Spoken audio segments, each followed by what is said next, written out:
Hey guys, tonight we begin a journey into one of history's most haunting mysteries. Picture this. A city that once housed over 1 million people, with marble palaces gleaming in the Mediterranean sun, where aqueduct delivered fresh mountain water to every neighborhood, where merchants from 3 continents traded exotic goods in bustling forums. Now imagine walking through that same city 400 years later, and finding only 30,000 souls wandering among crumbling ruins, wild animals roaming through abandoned temples, and weeds growing through the cracks of what were once the world's greatest roads. This isn't fiction. This is the story of Rome. And Rome wasn't alone. Across an empire that stretched from Britain to the Sahara, magnificent cities that had thrived for centuries simply vanished. Tonight, we're going to uncover why the greatest urban civilization the ancient world had ever seen just disappeared. But before we step into these ghostly streets together, I'd love it if you could hit that subscribe button and give this video a like, especially if you're one of those wonderful souls who loves diving deep into history's mysteries. And if this story gives you the same chills it gives me, please share it with someone who appreciates a good mystery. Maybe that friend who's always talking about ancient civilizations, or your history-loving family members. Trust me, they'll thank you for it. And hey, I'm genuinely curious. Where are you watching from tonight? Your bedroom in Chicago? A dorm room in Austin? Maybe you're listening while walking your dog in Portland? Drop a comment and let me know. I'll always read them, and I love hearing from fellow history lovers. Now dim those lights, maybe turn on a fan for that gentle white noise, and let's embark on this incredible journey through time together. You know, there's something almost eerie about standing in what used to be the center of the known world. If you've ever visited Rome today, you might have walked through the Forum Romanum, seeing those scattered columns and broken walls, tourist groups shuffling past with their selfie sticks. But close your eyes for a moment and try to imagine what Professor Greg Wolf from UCLA tells us it really looked like in the year 400 AD. The Forum wasn't a collection of romantic ruins. It was Times Square, Wall Street, and the National Mall all rolled into one. Picture massive marble buildings rising 5, 6, even 7 stories high, their facades covered in intricate carvings that would make modern architects weep with envy. The Basilica Julia alone could hold thousands of people conducting business, settling legal disputes, making deals that would affect trade routes stretching to India and China. And the noise! Oh, the glorious chaos of it all. Merchants shouting in Latin, Greek, Germanic dialects and languages that don't even exist anymore. The clip-clop of horses pulling carts loaded with silk from China, spices from India, amber from the Baltic Sea, the rhythmic hammering of craftsmen in their workshops, the splash of fountains fed by aqueducts that carried water from mountains 60 miles away. But here's what really blows my mind about Roman cities, and this is something most people don't realize. They had amenities that some parts of the world didn't see again until the 1800s. We're talking about public bathhouses with heated floors, apartment buildings with running water on multiple floors, streets lit by oil lamps at night. According to archaeological studies by Dr. Catherine Dunbabin from McMaster University, the city of Rome alone had 11 massive aqueducts bringing in about 300 million gallons of fresh water every single day. That's enough to supply a modern city of 2 million people. And it wasn't just Rome. Let's take a trip to Londinium, that's London to us, in the year 350 AD. If you could time travel there, you'd find a thriving city of around 50,000 people. The Thames was bustling with ships from Gaul bringing wine and pottery, while British wool and silver flowed out to the continent. There were Roman baths, a massive amphitheatre, beautiful villas with hippocaust heating systems, and a forum where you could buy everything from Spanish olive oil to Germanic jewelry. Or consider Lutetia, modern-day Paris. Picture this: a sophisticated city built on an island in the Seine, connected to both banks by elegant stone bridges. Roman engineers had turned this Celtic settlement into a miniature Rome, complete with an arena that could seat 15,000 spectators, public baths fed by natural hot springs, and roads connecting it to every corner of Gaul. Now here's where the story gets really fascinating and really tragic. These weren't just big villages that grew randomly. According to research by Professor James Ward Perkins from Oxford, Roman cities were planned with a precision that would impress modern urban planners.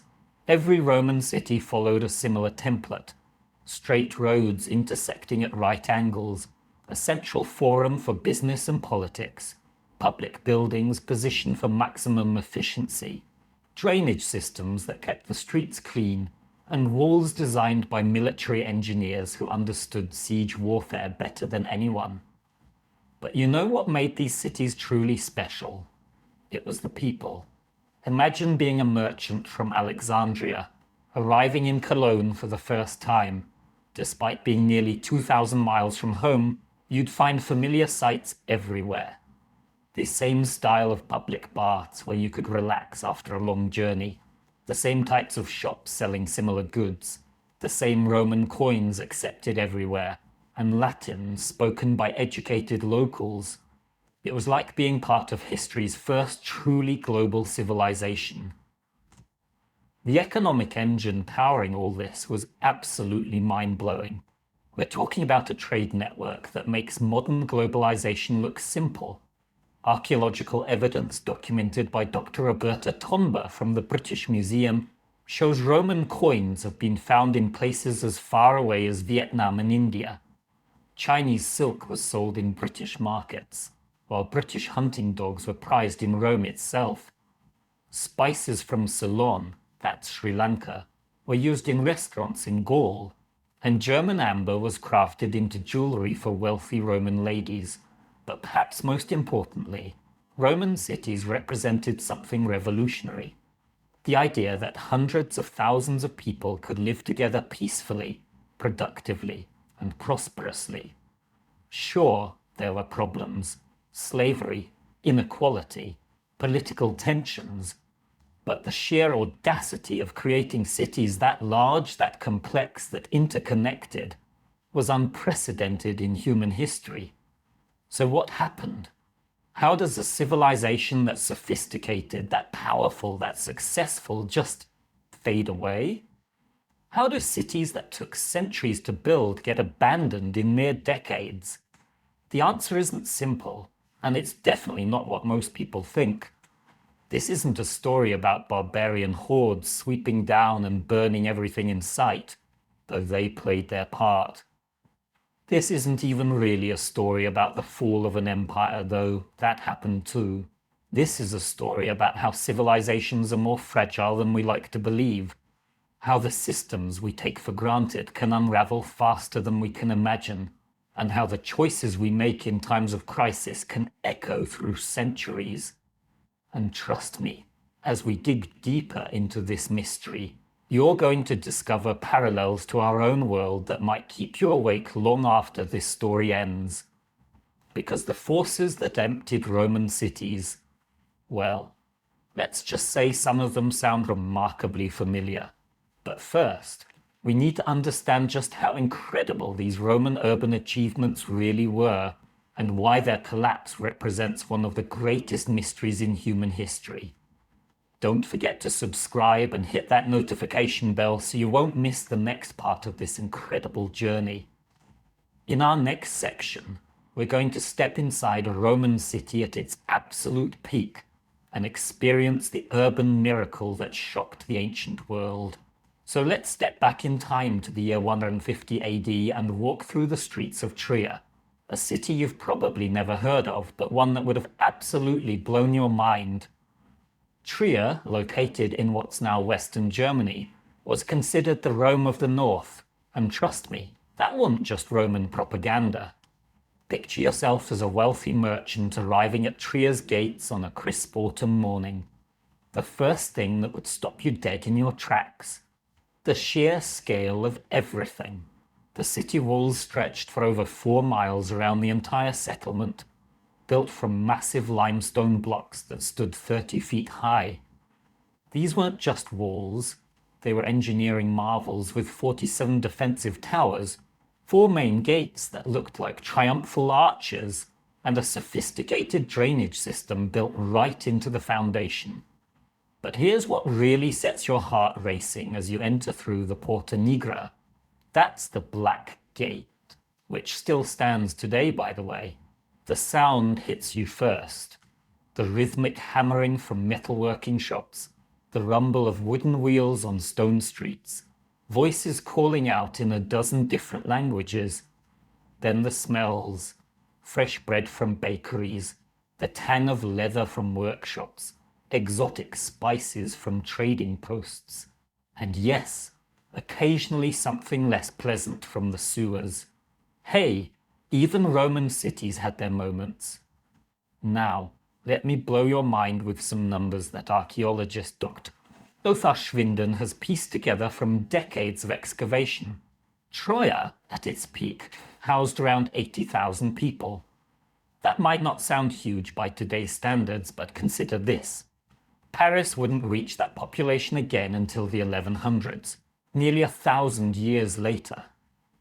And unlike medieval cities that would grow up haphazardly, Trier was planned with mathematical precision that would make modern city planners jealous.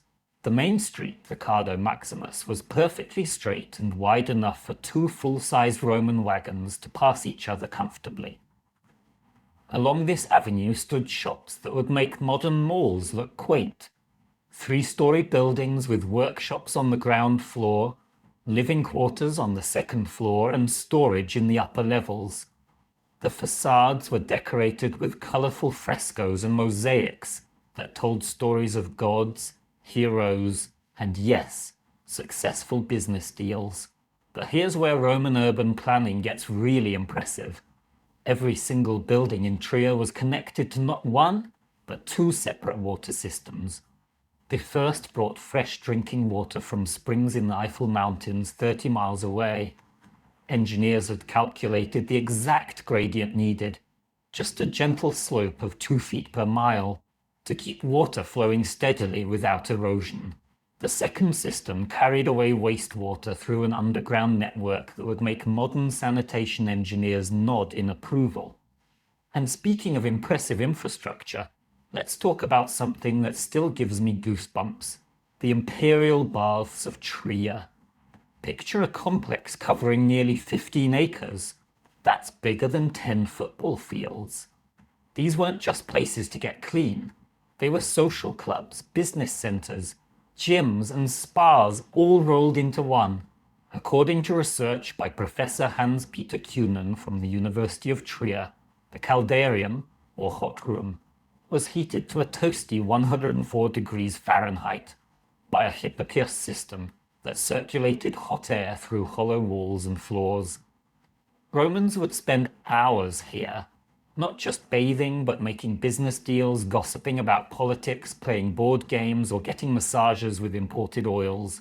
Can you imagine having a place like that in your neighborhood, where you could go every day to relax, socialize, and conduct business all at the same time? Now here's something that really showcases Roman ingenuity: the amphitheater.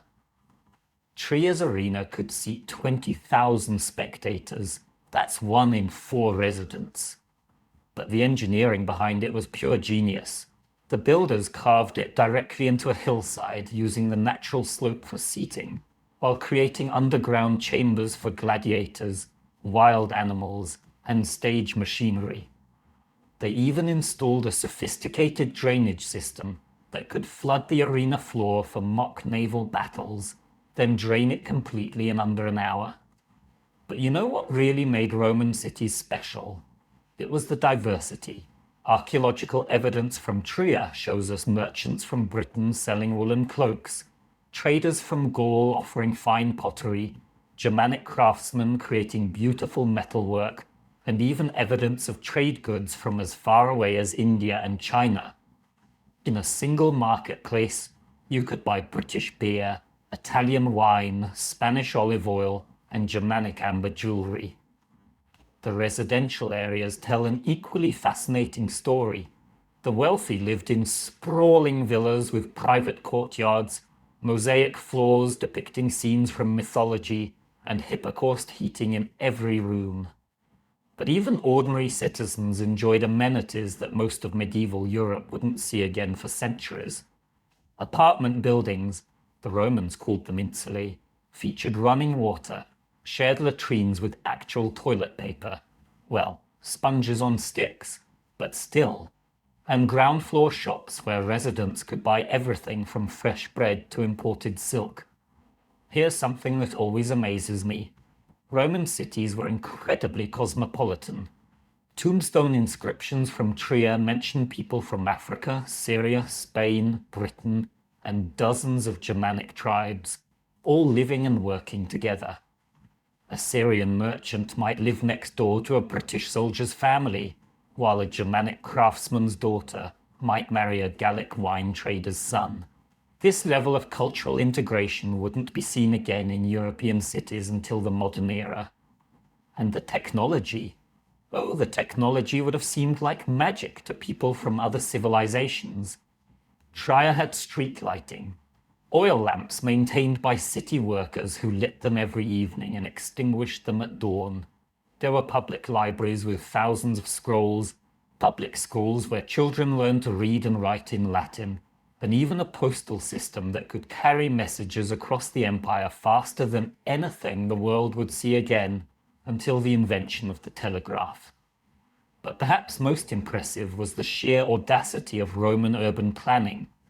These weren't cities that just grew randomly around a market or fortress. According to Professor Ward Perkins' groundbreaking research, every Roman city was designed as a miniature version of Rome itself, with the same basic layout, the same types of buildings, the same civic institutions. It was like having a franchise system for civilization. You could travel from Hadrian's Wall in northern England to the Sahara Desert in Africa and find familiar urban environments everywhere you went.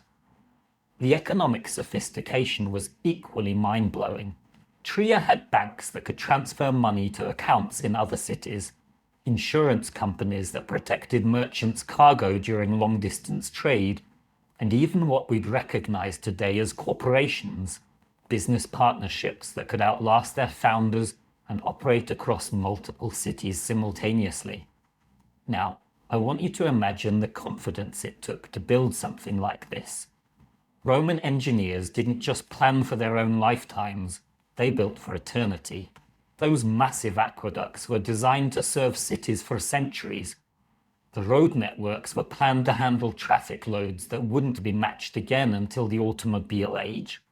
The amphitheaters and bathhouses were built with the assumption that Roman civilization would last forever. And for over 4 centuries it seemed like they were right. Cities like Trier weren't just surviving. They were thriving, growing, innovating. The population was increasing, trade was expanding, and new technologies were being developed and shared across the empire. If you were a Roman citizen in 150 AD, you might have reasonably assumed that your great-great-grandchildren would live in an even more magnificent city than yours. But here's where our story takes a darker turn, and where the mystery really begins to unfold. Because all of this confidence, all of this sophisticated urban planning, all of this incredible infrastructure, it was built on foundations that were far more fragile than anyone realized. What if I told you that beneath all this urban magnificence lay an economic system so complex, so interconnected, and so dependent on perfect conditions that even small disruptions could trigger catastrophic failures? The economic engine that powered these urban miracles was about to face challenges that its creators never saw coming. What I'm about to tell you might completely change how you think about ancient economics. Because behind all those magnificent Roman cities we just explored was an economic machine so sophisticated, so ruthlessly efficient, that it makes modern capitalism look like a lemonade stand. And understanding this economic engine isn't just fascinating, it's absolutely crucial to understanding why everything eventually collapsed. Let me take you inside the mind of Marcus Aurelius Gaius, not the emperor, but a fictional merchant whose story is based on real, archaeological evidence from the trading archives of Canis, an ancient city in modern-day Turkey. It's the year 180 AD, and Marcus has just received what we'd call today a business opportunity of a lifetime.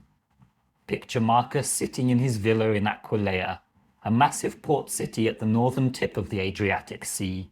He's just gotten word through the Roman postal system, which, by the way, could deliver messages across the empire faster than anything Europe would see again until the 1800s, that there's a shortage of British wool in Alexandria, Egypt. Now, here's where the Roman economic system gets absolutely mind-blowing. Marcus doesn't just think locally, he thinks globally. Within a week, he's arranged to purchase wool from producers in northern Britain, transport it via Roman roads to Londinium, ship it down the Thames to Roman merchant vessels, sail across the English Channel to Gaul, then down the Rhone River to the Mediterranean, across to Alexandria, and finally distribute it to textile manufacturers throughout Egypt. The entire journey, over 4,000 miles through a dozen different provinces. But here's the kicker, and this is something that blows modern economists' minds. Marcus can do all of this using a single currency system, a unified legal framework, and standardized weights and measures. Imagine if you could start a business in New York, buy materials in Japan, manufacture in Germany, and sell in Brazil, all using the same money, the same laws, and the same business practices. That's essentially what the Roman Empire offered to entrepreneurs like Marcus. Think about that for a second. How many different currencies do you need just to travel across Europe today? How many different legal systems, different regulations, different bureaucratic hoops? The Romans solved all of that 2,000 years ago. The numbers behind this economic miracle are staggering. Modern archaeological analysis of Roman merchant records suggests that the empire's total trade volume reached approximately 50 million tons of goods annually. To put that in perspective, that's roughly equivalent to the entire annual trade volume of medieval Europe at its peak, except the Romans were moving this much stuff back in the 2nd century AD. Now, let's dive deeper into how this machine actually worked, because this is where things get really fascinating. The foundation of everything was the Roman road system. 25 major highways stretching over 50,000 miles, with another 200,000 miles of secondary roads connecting every significant settlement. But these weren't just paths through the wilderness. According to engineering studies by Professor Isaac Moreno Gallo from the University of Burgos, Roman roads were built like modern highways. Multiple layers of foundation stones, drainage systems, mile markers, rest stops, and even the ancient equivalent of truck stops. A merchant traveling from Rome to Cologne, that's about 800 miles, could make the journey in just 40 days, including stops. Compare that to medieval travel times of 800 days for the same distance, and you start to understand the economic advantage. Speed meant fresher goods, lower spoilage rates, and the ability to respond quickly to market demands. But the real genius was in the financial systems. Romans had developed what we'd recognize today as letters of credit, international banking, insurance policies, and even joint stock companies. A merchant in Gaul could deposit money with a banker and withdraw the equivalent amount in Egypt, all without physically transporting a single coin. They had maritime insurance that covered shipwrecks, bandit attacks, and even what we'd call today acts of God.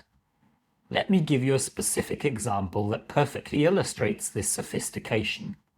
In 1900, archaeologists discovered a cache of business documents in the Roman fortress of Vindolanda, near Hadrian's Wall in northern England. Among these documents was a fascinating trade contract between a British wool merchant and a supplier in Gaul. The contract specified not just prices and delivery dates, but quality standards, penalty clauses for late delivery, insurance provisions, and even dispute resolution procedures. This level of commercial sophistication wouldn't reappear in Northern Europe until the Renaissance, over 1,000 years later. Can you imagine conducting business with that level of legal protection and financial security 2,000 years ago? The scale of specialization was equally impressive. Take the island of Rhodes, for example. By the 2nd century AD, Rhodes had become the ancient world's shipping insurance capital. According to research by Professor Nicholas Purcell from Oxford, Rhodian maritime law was so respected that merchants from Britain to Syria would specify Rhodian terms in their contracts. The island's entire economy was built around providing financial services to long-distance traders. They were essentially the ancient equivalent of Lloyd's of London. Or consider the Spanish silver mines of New Carthage. Modern estimates by mining historian Claude Domergue suggest these mines produced over 200 tons of silver annually at their peak. That's enough silver to mint 50 million denarii every year. This wasn't just random digging in the ground. The Romans had developed hydraulic mining techniques, used advanced engineering to drain underground water, and created the world's first industrial-scale mining operations. The social cost was horrific. It's estimated that 40,000 slaves worked these mines under brutal conditions, but the economic impact was revolutionary. And here's something that really showcases the interconnectedness of the Roman economy: the pepper trade. Black pepper from India was so valuable that it was literally used as currency in some transactions. Roman merchants had established permanent trading posts in Indian ports, and archaeologists have found Roman coins as far east as Vietnam and southern India.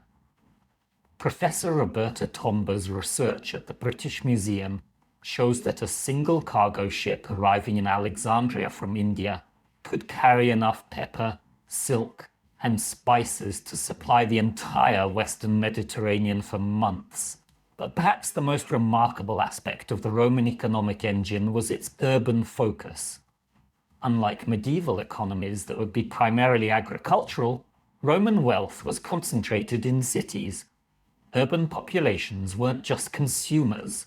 They were producers, innovators, and the driving force behind economic growth. A city like Antioch, with its 300,000 residents, wasn't just a big town. It was a manufacturing center producing textiles, metalwork, glass, pottery, and luxury goods that were exported across 3 continents. The taxation system that funded all of this was equally sophisticated and equally ruthless. Roman tax collectors, called publicani, operated what was essentially a franchise taxation system. They would bid for the right to collect taxes in specific provinces, paying the Roman treasury up front and then keeping whatever they could collect above that amount. It was capitalism applied to government revenue, and it generated enormous wealth for both the state and private collectors. But here's where things get really interesting. And this is crucial to understanding what comes next in our story. This entire economic miracle was built on 3 absolutely critical foundations: political stability, military security, and demographic growth. The Roman peace, the Pax Romana, created the conditions where a merchant could invest in a 3-year trading venture to India without worrying about wars disrupting his routes. Roman legions protected trade routes from bandits and rival powers, and growing urban populations created ever-expanding markets for goods and services. For over 2 centuries, this system seemed invincible. Trade volumes grew, cities expanded, new technologies spread rapidly across the empire, and wealth accumulated at unprecedented rates. Roman merchants were living better than European royalty would live 1,000 years later. The middle class in major Roman cities enjoyed amenities, running water, central heating, public entertainment, diverse foods, educational opportunities that wouldn't be matched again until the Industrial Revolution. But economic engines, no matter how sophisticated, are only as strong as their underlying assumptions. And those three critical foundations I mentioned, political stability, military security, and demographic growth, were about to face challenges that would test them to their breaking point. Because while Marcus Aurelius Gaius was calculating his profit margins on British wool, forces were already gathering on the empire's frontiers that would shatter this economic paradise forever, and the first cracks in the system were about to appear in the most unexpected places, threatening not just individual fortunes, but the very foundation of urban civilization itself. The year was 376 AD, and if you had been standing on the walls of Marcianopolis, a prosperous Roman city in modern-day Bulgaria, you would have witnessed something that no Roman had ever seen before. Stretching to the horizon was a sea of humanity. Over 200,000 Visigothic men, women, and children, along with their wagons, livestock, and everything they owned in the world. They weren't attacking. They were begging to come in. Now here's what makes this moment so fascinating and so tragic. These weren't the stereotypical barbarians that Hollywood loves to portray. The Visigoths had been Rome's neighbors for generations. Many had served in Roman armies, traded in Roman markets, and some had even become Roman citizens. Their king, Fritigern, spoke fluent Latin and had spent years at the imperial court. These were refugees, not raiders, fleeing from something so terrifying that they were willing to abandon their ancestral lands forever. What were they running from? The Huns. And if you think you know the story of Attila and his warriors, prepare to have your mind completely blown, because the reality was far more complex and far more devastating than any Hollywood epic. Let me paint you a picture of what was actually happening along Rome's northern frontier in the late 300s. For centuries, the Romans had managed their barbarian neighbors through a brilliant combination of diplomacy, bribery, military intimidation, and selective integration. It was like a massive, delicate balancing act. Germanic tribes would fight each other instead of Rome. Roman gold would keep friendly chiefs loyal, and the most ambitious young barbarian warriors would join Roman armies where they could find glory and wealth. But then the Huns arrived, and they shattered this carefully crafted system like a hammer hitting glass. The Huns weren't just another barbarian tribe. They were a migration phenomenon that historians now compare to a massive natural disaster. Picture entire peoples, numbering in the hundreds of thousands, moving across the steppes with a speed and coordination that left settled societies completely unprepared. According to research by Professor Peter Heather from King's College London, archaeological evidence suggests that the Hunnic migration displaced over 40 different tribal groups across Eastern Europe in less than 50 years. Can you imagine the chaos? Entire civilizations just moving, like dominoes falling one after another across the map of Europe. Now here's where most people get the story wrong.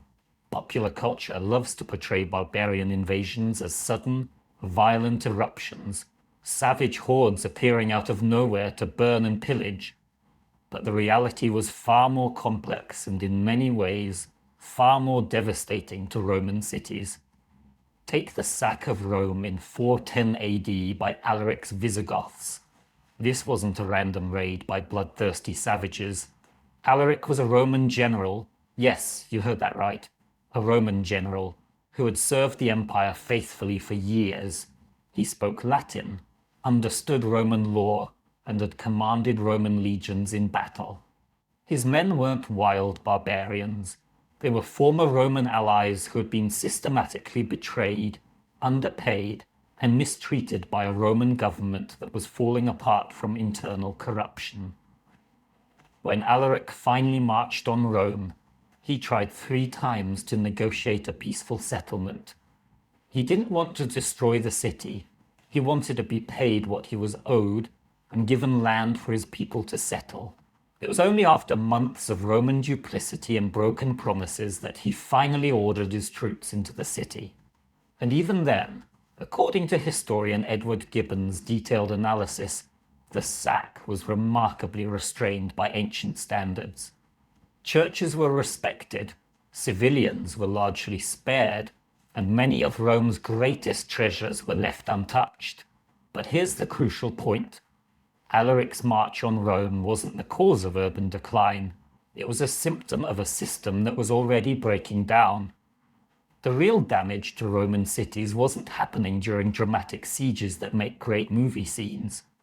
It was happening slowly, invisibly, in the day-to-day breakdown of the economic and administrative systems that kept cities alive. Let me take you to Augusta Emerita, modern-day Merida in Spain, to show you what I mean. In 380 AD, this was still a thriving provincial capital with over 50,000 residents, magnificent public buildings, and a bustling economy.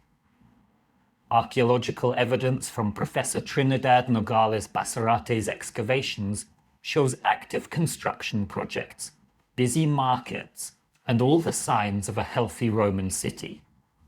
But by 450 AD, just 70 years later, the population had dropped to fewer than 10,000 people, and large sections of the city were abandoned. What happened?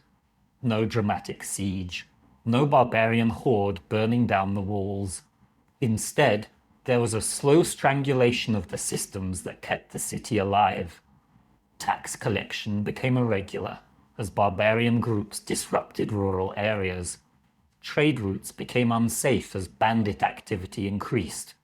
The Roman administration gradually lost control of the countryside, which meant urban markets couldn't get the food and raw materials they needed. Here's a specific example that really illustrates this process. In 406 AD, a massive coalition of Vandals, Alans, and Suebi crossed the frozen Rhine River and poured into Gaul. But they didn't march straight to major cities and besiege them. Instead, they spread out across the countryside, settling wherever they found good land. For the rural population, this might have meant new landlords, but not necessarily catastrophic change. Many barbarian leaders were eager to maintain agricultural production. But for cities like Trier, Reims, and Cologne, this rural occupation was a death sentence. Urban populations depended on food surpluses from the countryside. They depended on taxes collected from rural areas to pay for public services. They depended on rural markets to buy urban manufactured goods. When barbarian groups settled in the countryside and started operating outside the Roman economic system, cities began to starve, not literally, but economically. Think about it this way. If tomorrow all the farms around your city suddenly stopped participating in the modern economy, stopped paying taxes, stopped buying your city's products, how long would your urban infrastructure last? The psychological impact was equally devastating. Roman cities had always been symbols of civilization, order, and permanence. Citizens took pride in their public buildings, their civic institutions, their connection to the eternal empire. But as barbarian groups established their own kingdoms within former Roman territory, as Roman administration became increasingly unreliable, as trade networks fragmented, urban populations began to lose faith in the future. And here's something fascinating that archaeological evidence has revealed. In many cases, barbarian groups actually tried to preserve Roman urban infrastructure. The Ostrogothic king Theodoric the Great, who ruled Italy from 493 to 526 AD, spent enormous resources maintaining Roman aqueducts, repairing public buildings, and keeping urban institutions functioning. According to historian Cassiodorus, who served in Theodoric's administration, the king understood that cities were the source of wealth and power. But, and this is crucial, barbarian leaders faced an impossible challenge.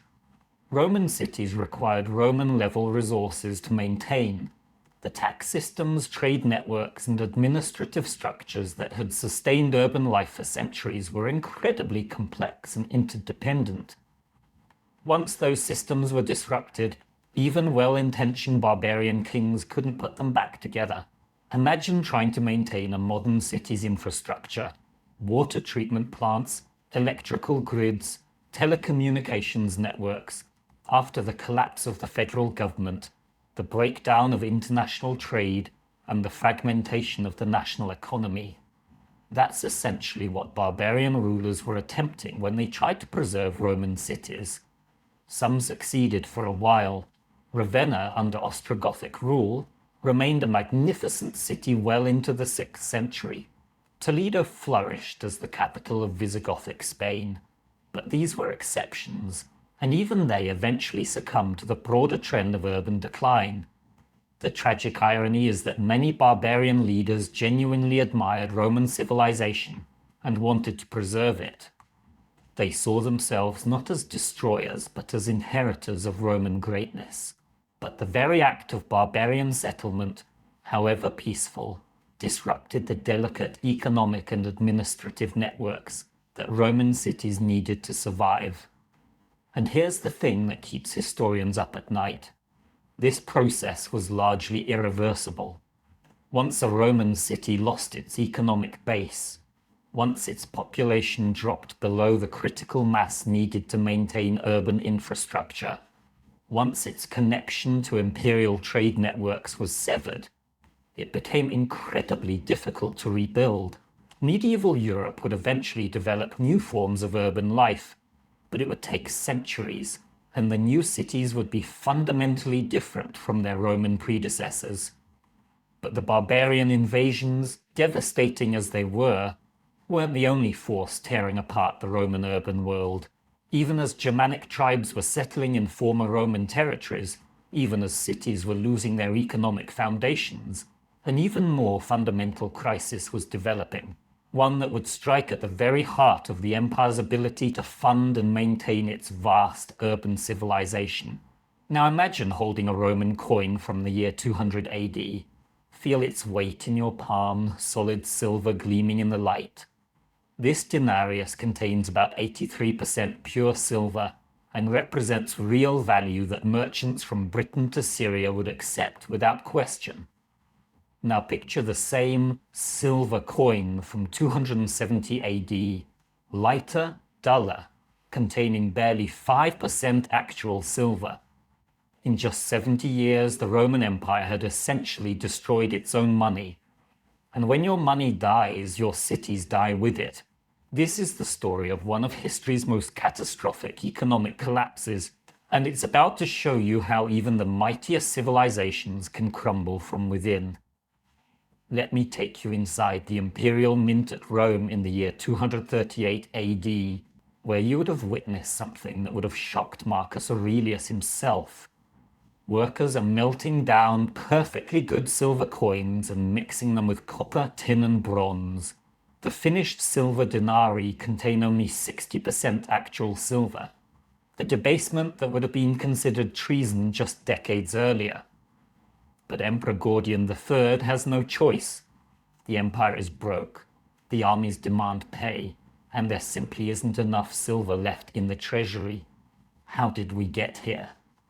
The answer lies in a vicious cycle that economist Michael Folveri calls the classic imperial death spiral. It goes like this.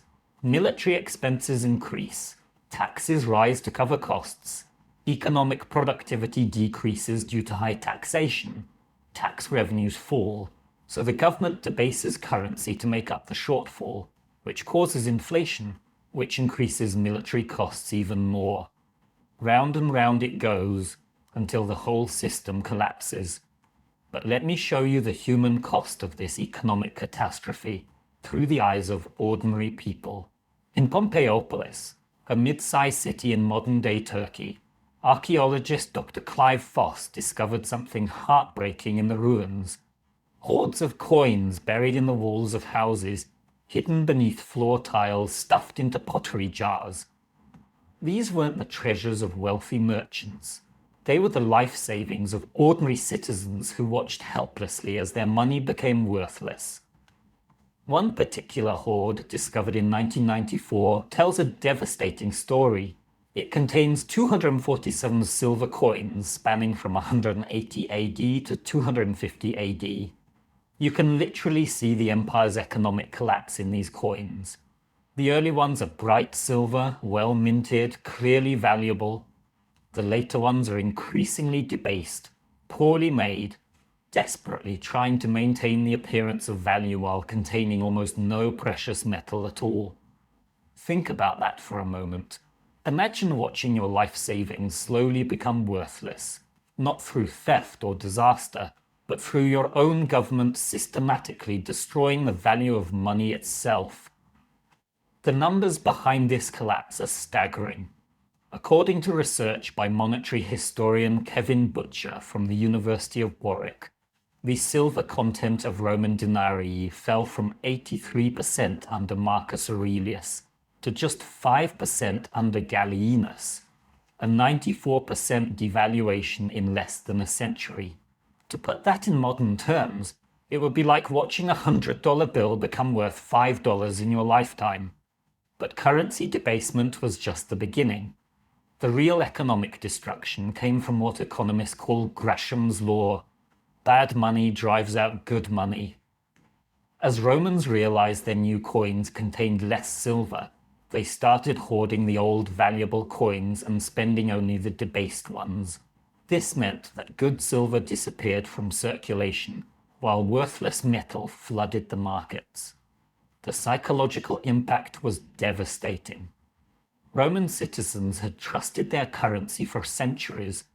Silver denarii had been the backbone of Mediterranean commerce since Augustus. Suddenly, merchants in Alexandria were refusing Roman coins, traders in Gaul were demanding payment in gold, and even local markets were reverting to barter systems. Let me paint you a picture of what this looked like in everyday life. In 260 AD, a loaf of bread in Rome cost about half a denarius. By 280 AD, that same loaf cost 50 denarii. By 300 AD, it cost 200 denarii. Prices weren't just rising, they were exploding at rates that would make modern hyperinflation look mild.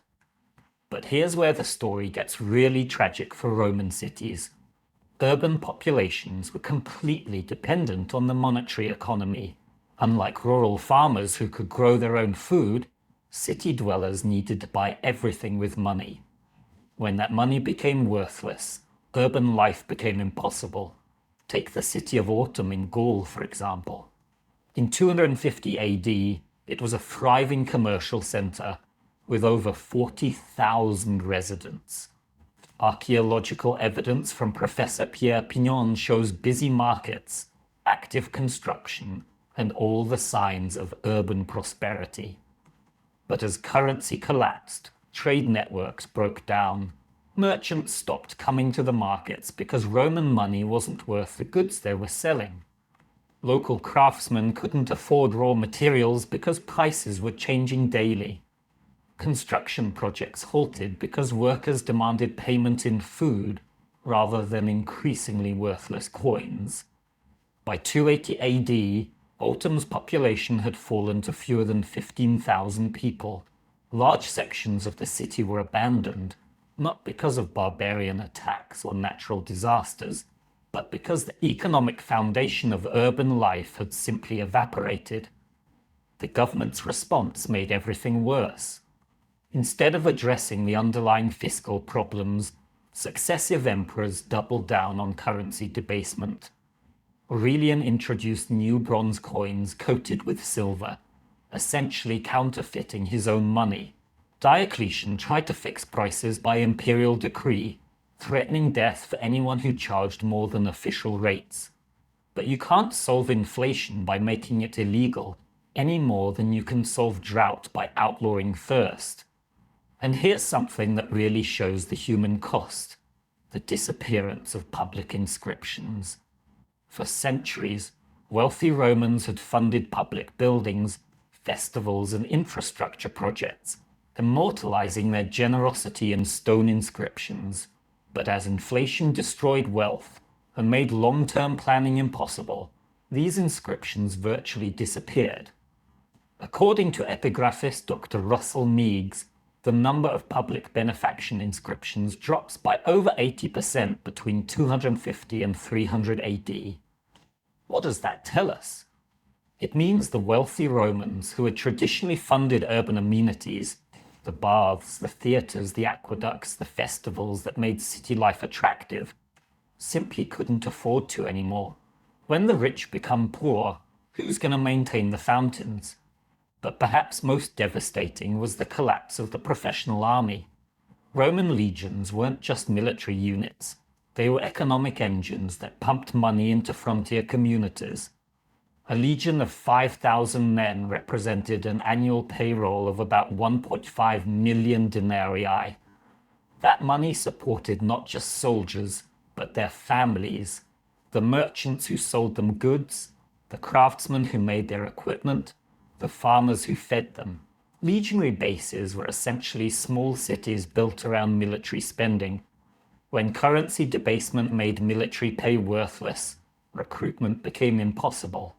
Who wants to risk their life for money that won't buy dinner? The professional legions that had defended Rome for centuries began to disintegrate. In their place came barbarian federati, allied troops paid in land and goods rather than worthless coins. Do you see the vicious cycle forming? Economic collapse led to military weakness, which invited barbarian incursions, which increased military expenses, which required more currency debasement, which caused more economic collapse. The archaeological evidence for this economic catastrophe is overwhelming.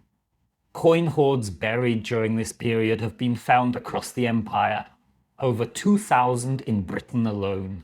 These represent the life savings of ordinary people who lost faith in their government's money. Villa excavations show the sudden abandonment of luxury goods production. Urban archaeological layers from this period are thinner, showing reduced economic activity and smaller populations. But here's what makes this collapse so tragic. It was completely avoidable. The Roman Empire wasn't running out of silver. Spanish mines were still producing. The empire wasn't being overwhelmed by military expenses. Costs were manageable if spread across the tax base properly. The problem was political dysfunction. Emperors were being assassinated so frequently that long-term economic planning became impossible. In the 50 years between 235 and 284 AD, Rome had 26 emperors, most of whom died violent deaths. Each new emperor faced the same impossible situation: empty treasury, unpaid armies, and political rivals ready to exploit any sign of weakness. The quick fix was always currency debasement. Print more money, worry about consequences later. But those consequences were the death of Roman urban civilization. And here's the thing that should terrify anyone living in a modern economy. Once hyperinflation destroys trust in money, it's incredibly difficult to rebuild. Even when Diocletian finally stabilized the currency in the early 300s, Roman cities never fully recovered.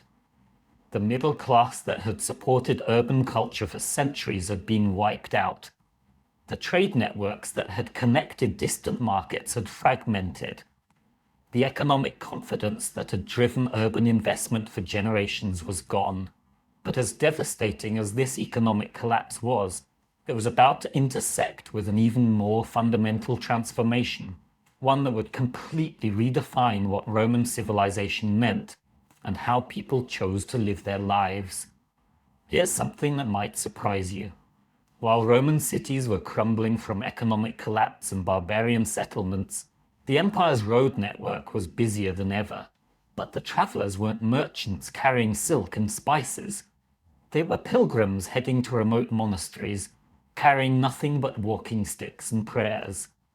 The same roads that had once connected a commercial empire were now leading people away from cities entirely. Welcome to one of history's most profound psychological revolutions. The moment when an entire civilization decided that urban life wasn't worth living anymore. Picture yourself in the year 380 AD, standing at a crossroads outside Milan, literally and figuratively.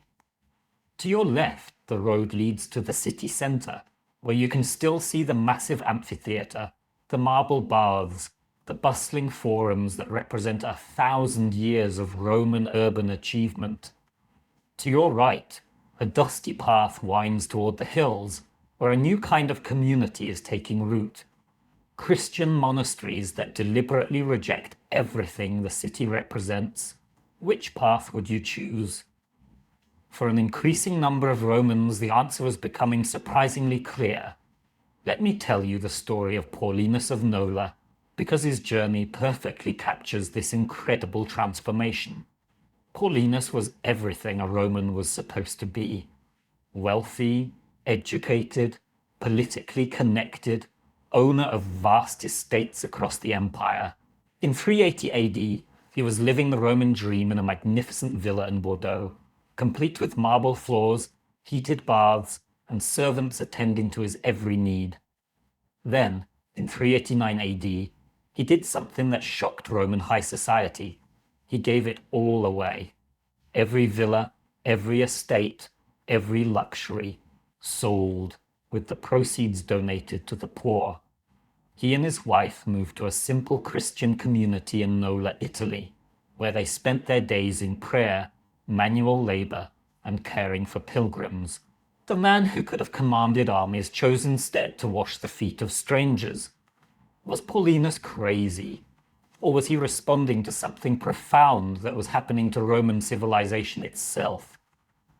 According to historian Peter Brown's groundbreaking research, Paulinus wasn't alone.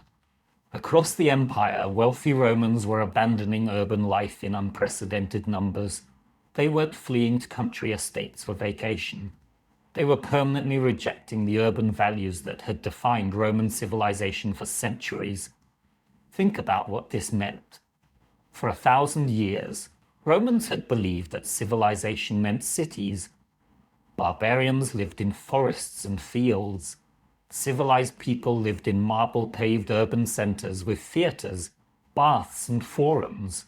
But suddenly, the most admired figures in Roman society were hermits living in caves, monks sleeping on straw mats, and holy women who deliberately chose poverty over prosperity. The numbers tell an incredible story.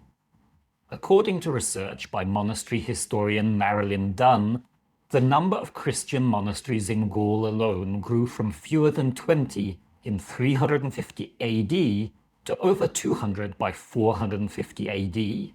Each monastery represented not just a religious community, but an alternative vision of how human society could be organized.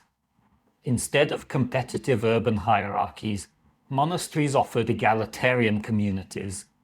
Instead of material accumulation, they promoted spiritual wealth. Instead of individual achievement, they emphasized collective purpose. But here's what makes this transformation so fascinating. It wasn't just about religion. It was about a fundamental shift in what Romans thought made life worth living. Let me take you inside the monastery of Lerm, founded around 400 AD on a small island off the coast of southern France. The founder, Honoratus, was another wealthy Roman who had abandoned urban life. But Lerm wasn't a primitive retreat from civilization.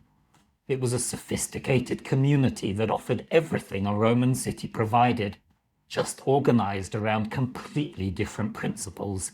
The monastery had workshops for crafts and manuscript copying, libraries that preserved classical texts, schools that educated the children of both monks and local families, hospitals that cared for the sick, and guest houses that welcomed travelers.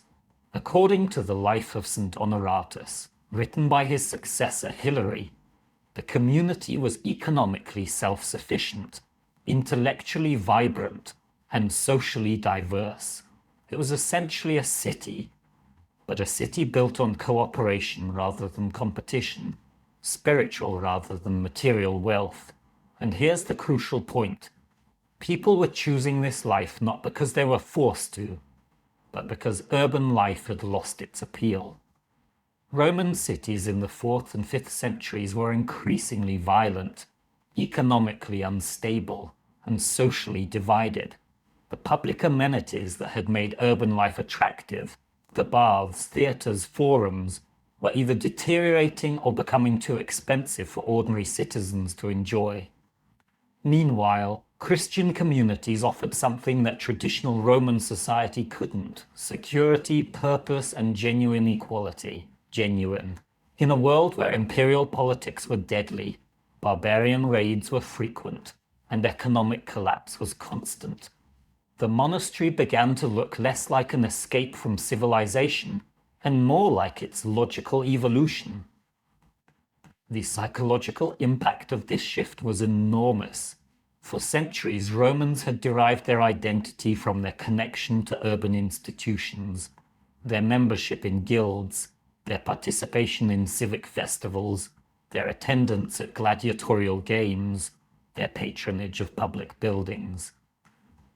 But Christianity offered a completely different source of identity: membership in the community of the faithful, participation in eternal rather than temporal affairs, and service to God rather than Caesar. This wasn't just a religious conversion, it was a cognitive revolution. Romans were literally rewiring their brains to value different things, seek different goals, and organize their lives around different principles. Let me give you a specific example of how this played out. In 407 AD, the city of Trier, that magnificent Rome of the north we explored earlier, faced a crisis. Barbarian raids had disrupted the surrounding countryside, trade had declined, and the imperial court had moved to Ravenna. The traditional Roman response would have been to strengthen the walls, raise taxes, and recruit more soldiers. Instead, something unprecedented happened. According to the Chronicle of Hydacius, a significant portion of Trier's population simply left. They didn't flee in panic. They made deliberate decisions to join Christian communities in rural areas. Wealthy families donated their urban properties to the church and moved to monastery-supported agricultural settlements. Craftsmen closed their city workshops and joined religious communities where their skills were used for spiritual rather than commercial purposes. By 420 AD, Trier's population had dropped from 80,000 to fewer than 20,000 people. But here's the fascinating part. Many of the people who left weren't economic refugees. They were spiritual pioneers who had concluded that urban life was spiritually bankrupt. This pattern repeated across the empire. Antioch, once a glittering metropolis of 300,000 people, saw massive population outflows to surrounding monasteries. Alexandria, the intellectual capital of the ancient world, lost many of its best minds to Christian schools in the Egyptian desert. Even Rome itself experienced what historian Chris Wickham calls voluntary deurbanization, as wealthy Christians chose ascetic lifestyles over urban luxury. But perhaps most significantly, this movement was changing how Romans thought about infrastructure and public space. Traditional Roman cities have been built around public amenities funded by wealthy citizens seeking social status. But Christianity taught that true honor came from helping the poor, not impressing the powerful. So instead of funding new amphitheaters or bathhouses, wealthy Christians began funding hospitals, orphanages, and pilgrim hostels. Instead of competitive public displays, they organized cooperative charitable works. The urban landscape itself began to reflect these new values. Churches replaced temples, hospices replaced gymnasiums, and monastery gardens replaced ornamental forums. Have you ever wondered what it would feel like to live through such a fundamental transformation in social values? To watch an entire civilization decide that everything their ancestors had built was somehow wrong? The archaeological evidence for this transformation is striking. Excavations across the former empire show the same pattern. Traditional Roman public buildings falling into disrepair, while Christian structures receive new investment. Villa sites show evidence of conversion to religious use. Urban workshops close while monastery scriptorias expand their operations. But here's what makes this story so poignant. The Romans who chose monastic life weren't rejecting civilization. They were trying to save it. In their view, traditional Roman cities had become morally corrupt, economically predatory, and spiritually empty. Monasteries represented an attempt to preserve what was best about Roman culture: learning, law, technological skill, administrative competence, while discarding what had become toxic. And in many ways, they succeeded. When urban life collapsed across Western Europe, it was often monasteries that preserved classical texts, maintained agricultural techniques, and provided the social services that governments could no longer deliver. But this spiritual revolution was about to collide with an even more fundamental challenge to Roman urban life, one that would literally reshape the physical landscape of Europe and make the old Roman world impossible to sustain. There's something absolutely mind-blowing that most people don't realize about Roman roads. They weren't just transportation networks. They were the arteries of civilization itself. When those arteries started to harden and clog, the entire body of Roman urban life began to die. And the story of how the world's greatest road system became unusable is one of the most fascinating examples of how infrastructure collapse can doom an entire civilization. Imagine standing on the Via Appia in the year 200 AD, that magnificent highway connecting Rome to the port of Brindisi, 350 miles to the southeast. You'd see a river of activity, merchant caravans loaded with eastern spices, imperial messengers racing between way stations, wealthy Romans traveling in comfortable carriages, soldiers marching in perfect formation, and ordinary citizens making pilgrimages to distant shrines. Now picture that same road in 450 AD. The beautiful stone pavement is cracked and overgrown with weeds. Bridges have collapsed into rivers below. Way stations stand empty and crumbling. What was once the empire's main commercial artery has become a dangerous path used only by desperate travelers and bands of brigands. How did this happen? How does the world's most sophisticated transportation network simply disappear? The answer reveals something profound about how civilizations depend on maintenance systems that most people never think about until they're gone.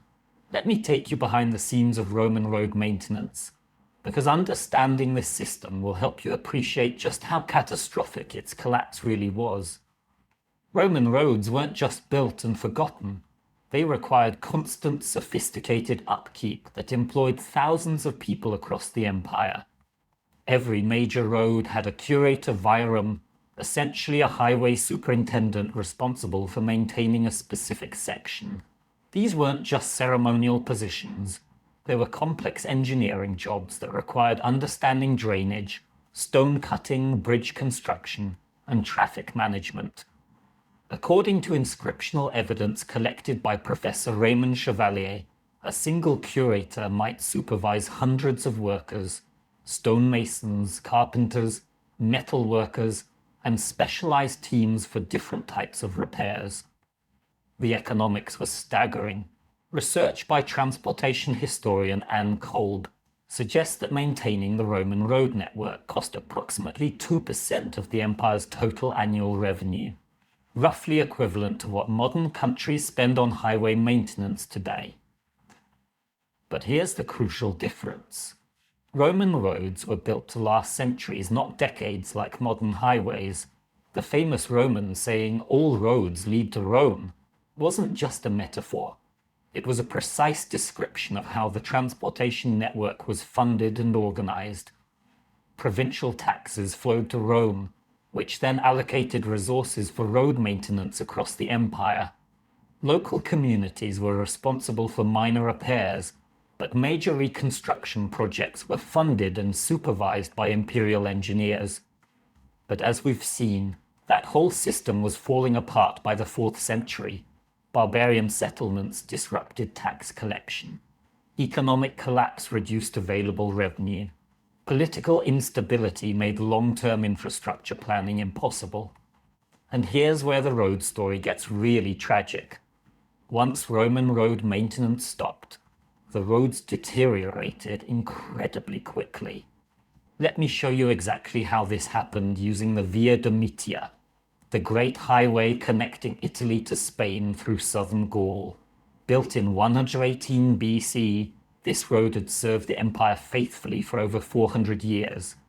Archaeological investigations by Dr. Pierre Silière show that the road was in excellent condition as late as 350 AD, with evidence of recent repairs and active traffic.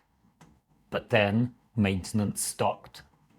Without regular cleaning, drainage ditches filled with debris, causing water to pool on the road surface.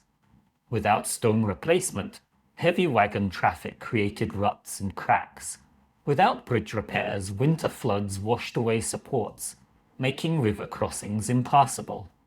By 450 AD, large sections of the Via Domitia were completely unusable. Can you imagine trying to maintain your local highway system without government funding, professional engineers, or organized labor? That's essentially what happened to the Roman road network. The human cost was enormous. Roman cities had been designed around the assumption of reliable, fast transportation. Urban populations depended on food shipments from distant agricultural regions. Craftsmen relied on raw materials from specialized suppliers hundreds of miles away. Merchants needed predictable travel times to make profitable trades. When roads became unreliable, all of these urban systems began to fail. Let me give you a specific example from Lugdunum, modern-day Lyon, France. This city had thrived as a transportation hub where roads from Britain, Germany, Spain, and Italy converged. Merchants would arrive from across the empire, exchange goods, and redistribute them to their final destinations. But as road conditions deteriorated, long-distance merchants stopped coming to Lugdunum.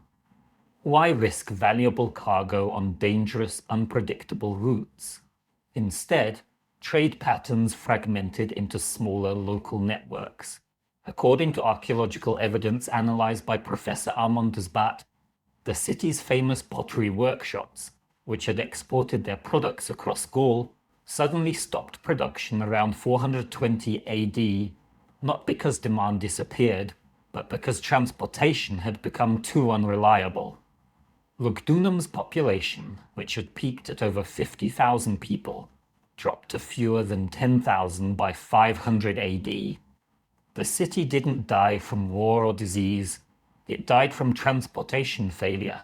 And here's something that really shows the psychological impact of this collapse: the disappearance of milestones. Roman roads had been marked every Roman mile, about 9 modern miles, with stone markers indicating distances to major cities.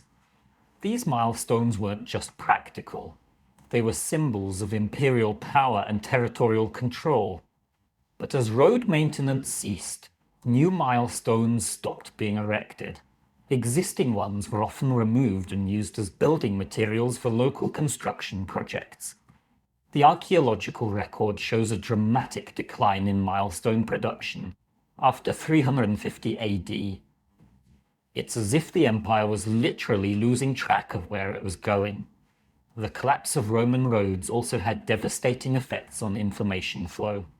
The imperial postal system, the cursus publicus, had been one of the ancient world's most sophisticated communication networks. Imperial messengers could carry urgent dispatches from York to Rome in just 40 days. a speed that wouldn't be matched again in Europe until the 1700s. But this system depended entirely on well-maintained roads and strategically placed way stations. As roads deteriorated and stations were abandoned, communication times increased dramatically. According to historian Michael McCormick's research, a message that took 40 days to travel in 250 AD might take 80 or 100 days by 450 AD if it arrived at all. Think about what this meant for government administration. How do you run an empire when orders from the capital take months to reach provincial governors? How do you coordinate military responses when generals can't communicate with each other? How do you collect taxes when you can't reliably send collectors to remote areas? The road collapse also transformed European geography in ways that are still visible today. Roman roads had connected regions that made economic sense, but weren't necessarily geographically obvious. The Great Highway from Cologne to Milan, for example, crossed the Alps through carefully engineered passes that made year-round travel possible. But when these mountain roads became unmaintained, Alpine passes became impassable during winter months. Trade routes that had connected northern and southern Europe for centuries simply disappeared. Regional economies that had been integrated for hundreds of years suddenly became isolated. Europe began to fragment into the smaller, more localized units that would characterize medieval geography. Perhaps most tragically, the knowledge of Roman road building itself was largely lost. These weren't just construction techniques. There were sophisticated engineering systems that had taken centuries to develop and perfect. When the institutional framework for maintaining roads collapsed, the expertise went with it. Medieval European roads wouldn't match Roman engineering standards until the 1700s. The techniques for building roads that could carry heavy traffic for centuries without major maintenance wouldn't be rediscovered until the modern era. In some ways, Europe didn't recover from the Roman road collapse until the invention of railroads. But the collapse of the road system was just one part of a larger infrastructure crisis that was making Roman cities impossible to maintain. While engineers struggled to keep highways passable, an even more fundamental challenge was emerging, one that would strike at the very foundation of urban life. Just when you thought the story couldn't get more devastating, along comes something that makes barbarian invasions look like a minor inconvenience. It was invisible, unstoppable, and it killed more Romans than all the Germanic tribes combined. But this wasn't a human enemy. It was a microscopic one. And when the plague of Justinian swept across the Mediterranean world in 541 AD, it didn't just kill people. It killed the very idea that cities were safe places to live. Let me paint you a picture that will absolutely chill you to the bone. Imagine walking through Constantinople in the summer of 542 AD, the greatest city in what remained of the Roman world, home to over 500,000 people, the crown jewel of Byzantine civilization. The morning starts normally enough. Merchants setting up their stalls, children playing in the streets, the magnificent Hagia Sophia gleaming in the morning sun. But by midday, something's wrong. People are collapsing in the markets. Bodies are being carried out of houses. By evening, the city that had buzzed with life for over 200 years sounds like a tomb. The only sounds are the creaking of death carts and the wailing of survivors. According to the historian Procopius, who witnessed this catastrophe firsthand, Constantinople was losing 10,000 people per day at the plague's peak. That's not a typo. 10,000 people every single day. In a city of 500,000, that meant 1 in 50 residents was dying daily. Can you even imagine such horror? But here's what makes this plague so significant for our story. It wasn't just killing people randomly. It was systematically destroying the foundations of urban life itself. And the way it spread reveals something terrifying about how interconnected the Roman world had become, and how that interconnectedness could become a death sentence. The plague arrived in Constantinople aboard grain ships from Egypt, carried by fleas that lived on black rats that thrived in ship holds. This wasn't unusual. Constantinople imported about 175,000 tons of grain annually from Egypt to feed its massive population. The same trade networks that had made Roman cities prosperous were now delivering death door to door. Let me take you inside the mind of someone living through this nightmare. Meet Evagrius Scholasticus, a lawyer in Antioch who survived the plague and left us a detailed account. He describes watching his wife, his daughter, his grandchildren, and most of his friends die within a matter of weeks. But what really comes through in his writing isn't just personal grief. It's the complete breakdown of everything that made urban life function. Courts closed because there weren't enough judges left alive. Markets shut down because merchants were either dead or had fled to the countryside. Construction projects halted because entire guilds of craftsmen had been wiped out. According to Evagrius, the city government essentially stopped functioning because most officials had either died or abandoned their posts. And here's the terrifying math behind this catastrophe. Modern epidemiologists, led by researchers like Dr. Lester Little from Smith College, estimate that the plague of Justinian killed between 25 and 40% of the population in affected areas. That's not just a health crisis. That's a demographic apocalypse that makes modern pandemics look mild by comparison. But the real tragedy wasn't just the immediate death toll. It was how the plague permanently changed people's relationship with cities. For over 1,000 years, Romans had believed that urban life was safer than rural life. Cities had walls to keep out enemies, granaries to survive famines, and doctors to treat the sick.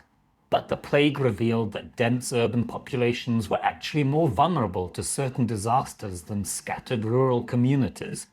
Think about it. If you're a peasant living on an isolated farm when plague hits the nearest city, you might survive simply because you're too far from other people to catch the disease. But if you're living in a Roman apartment building with hundreds of neighbors sharing common spaces, you're essentially trapped in a death zone. The psychological impact was enormous. Professor Kyle Harper from the University of Oklahoma has analyzed the literary sources from this period, and they show a complete transformation in how people thought about urban life. Before the plague, cities were seen as monuments to human achievement. After the plague, they were often viewed as dangerous concentrations of sin and suffering that invited divine punishment.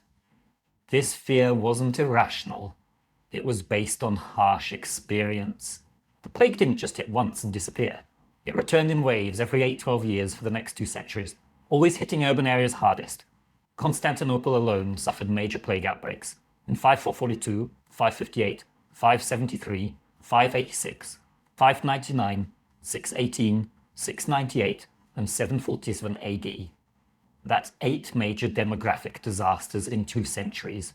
Can you imagine trying to maintain urban institutions under those conditions? How do you plan long-term construction projects when you don't know if your population will be cut in half next decade? How do you maintain complex craft guilds when entire trades might be wiped out overnight? How do you justify living in a city when the countryside seems so much safer? Let me show you exactly how this played out using the city of Carthage in North Africa. Before the plague, Carthage was one of the Mediterranean's greatest cities, with over 100,000 residents, magnificent public buildings, and a thriving economy based on African grain exports.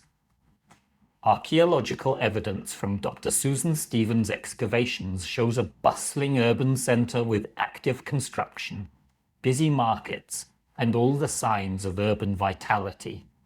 Then the plague hit in 542 AD. Contemporary sources suggest that Carthage lost about 40% of its population in the first outbreak alone. But here's what's really devastating. The city never recovered. Subsequent plague waves in 558, 573, and 599 AD prevented any sustained population growth. By 650 AD, when the Arabs conquered North Africa, Carthage had fewer than 20,000 residents, an 80% population decline from its pre-plague peak. The economic consequences were equally catastrophic. Roman cities had depended on having enough people to support specialized crafts, professional services, and complex trade networks. When plague reduced urban populations below critical thresholds, entire economic sectors simply vanished. Take glassmaking, for example. Roman cities had supported sophisticated glass industries that produced everything from window panes to delicate artistic pieces. But glassmaking required specialized knowledge passed down through family workshops over generations. When plague wiped out entire families of craftsmen, that knowledge disappeared with them. Archaeological evidence from glass workshops across the former empire shows the same pattern. Active production until the mid-6th century, then sudden abandonment that lasted for centuries. Europe wouldn't recover Roman-level glassmaking capabilities until the High Middle Ages, over 500 years later. The same thing happened with urban services that required trained professionals. Roman cities had supported schools, hospitals, libraries, and public entertainment venues staffed by educated specialists. But when plague killed teachers, doctors, librarians, and performers faster than they could be replaced, these institutions simply closed. Perhaps most tragically, the plague destroyed the demographic foundation that had made Roman urban culture possible. Roman cities had always attracted young people from rural areas, seeking opportunities, education, and advancement. This constant influx of rural migrants had maintained urban populations despite high mortality rates from disease and violence. But the plague made cities seem like death traps rather than opportunity centers. Why would a healthy young person leave a safe rural village to seek their fortune in an urban area where plague might kill them within months of arrival? The great migration from countryside to city that had sustained Roman urban civilization for centuries simply stopped. Professor Peter Saris from Cambridge has calculated that urban populations across the former Roman Empire didn't return to pre-plague levels until the 11th century, over 500 years later. That's 5 centuries during which European cities remained demographic shadows of their former selves. But the plague's impact went beyond just reducing urban populations. It fundamentally changed how survivors thought about risk, planning, and the future. Roman urban culture had been built on confidence in human progress, technological advancement, and institutional continuity. The plague shattered that confidence and replaced it with a much more fatalistic worldview. Religious sources from the post-plague period show a dramatic shift toward apocalyptic thinking. Instead of building for eternity like their ancestors, survivors focused on preparing for the end of the world. Instead of investing in urban infrastructure, they donated to churches and monasteries. Instead of pursuing worldly success, they sought spiritual salvation. Do you see how this connects to the Christian transformation we discussed earlier? The plague didn't just kill people. It killed optimism about earthly life and made otherworldly alternatives seem more attractive. But even as Mediterranean cities struggled to survive repeated plague outbreaks, even as urban populations declined and institutions collapsed, new forces were emerging that would completely reshape the political and economic landscape of the former Roman world. But wait, there's a plot twist coming that nobody saw. While Roman cities were dying from plague, economic collapse, and barbarian settlements, something remarkable was happening in the countryside. A completely new form of social organization was emerging, one that would make cities seem almost irrelevant. It was called feudalism, and it represented perhaps the most radical transformation in how human societies organized power that Europe had ever seen. Picture this. It's the year 480 AD. and you're a successful merchant in the declining city of Bordeaux. Your grandfather had made a fortune importing Spanish olive oil and British wool. Your father had managed to maintain the family business despite barbarian raids and currency debasement. But now you're facing an impossible choice that would have been unthinkable to your ancestors. A local Visigothic lord named Uric has made you an offer. He'll protect your family and property from bandits, provide security for your trade routes, and guarantee your access to agricultural products from his estates. In exchange, you just need to do one small thing. Abandon your urban lifestyle, move to his rural stronghold, and swear personal loyalty to him, rather than to some distant emperor who can't even protect his own capital. What would you do? For an increasing number of Romans, the answer was becoming clear. Take the deal. This is the story of how Europe accidentally invented a completely new way of organizing society, one that made Roman-style cities obsolete for over 500 years. Let me explain what feudalism actually was, because it's one of the most misunderstood concepts in history. Feudalism wasn't a deliberate political system that someone designed. It was an emergency response to the collapse of centralized authority, a practical solution to the problem of how to organize society when governments can no longer provide basic services like security, justice, and economic coordination. Here's how it worked in practice. Instead of depending on distant imperial institutions, people formed personal relationships with local strongmen who had the military power to protect them. These weren't just business contracts. They were sacred oaths that created new kinds of social bonds. A lord would provide land, protection, and justice to his followers, called vassals.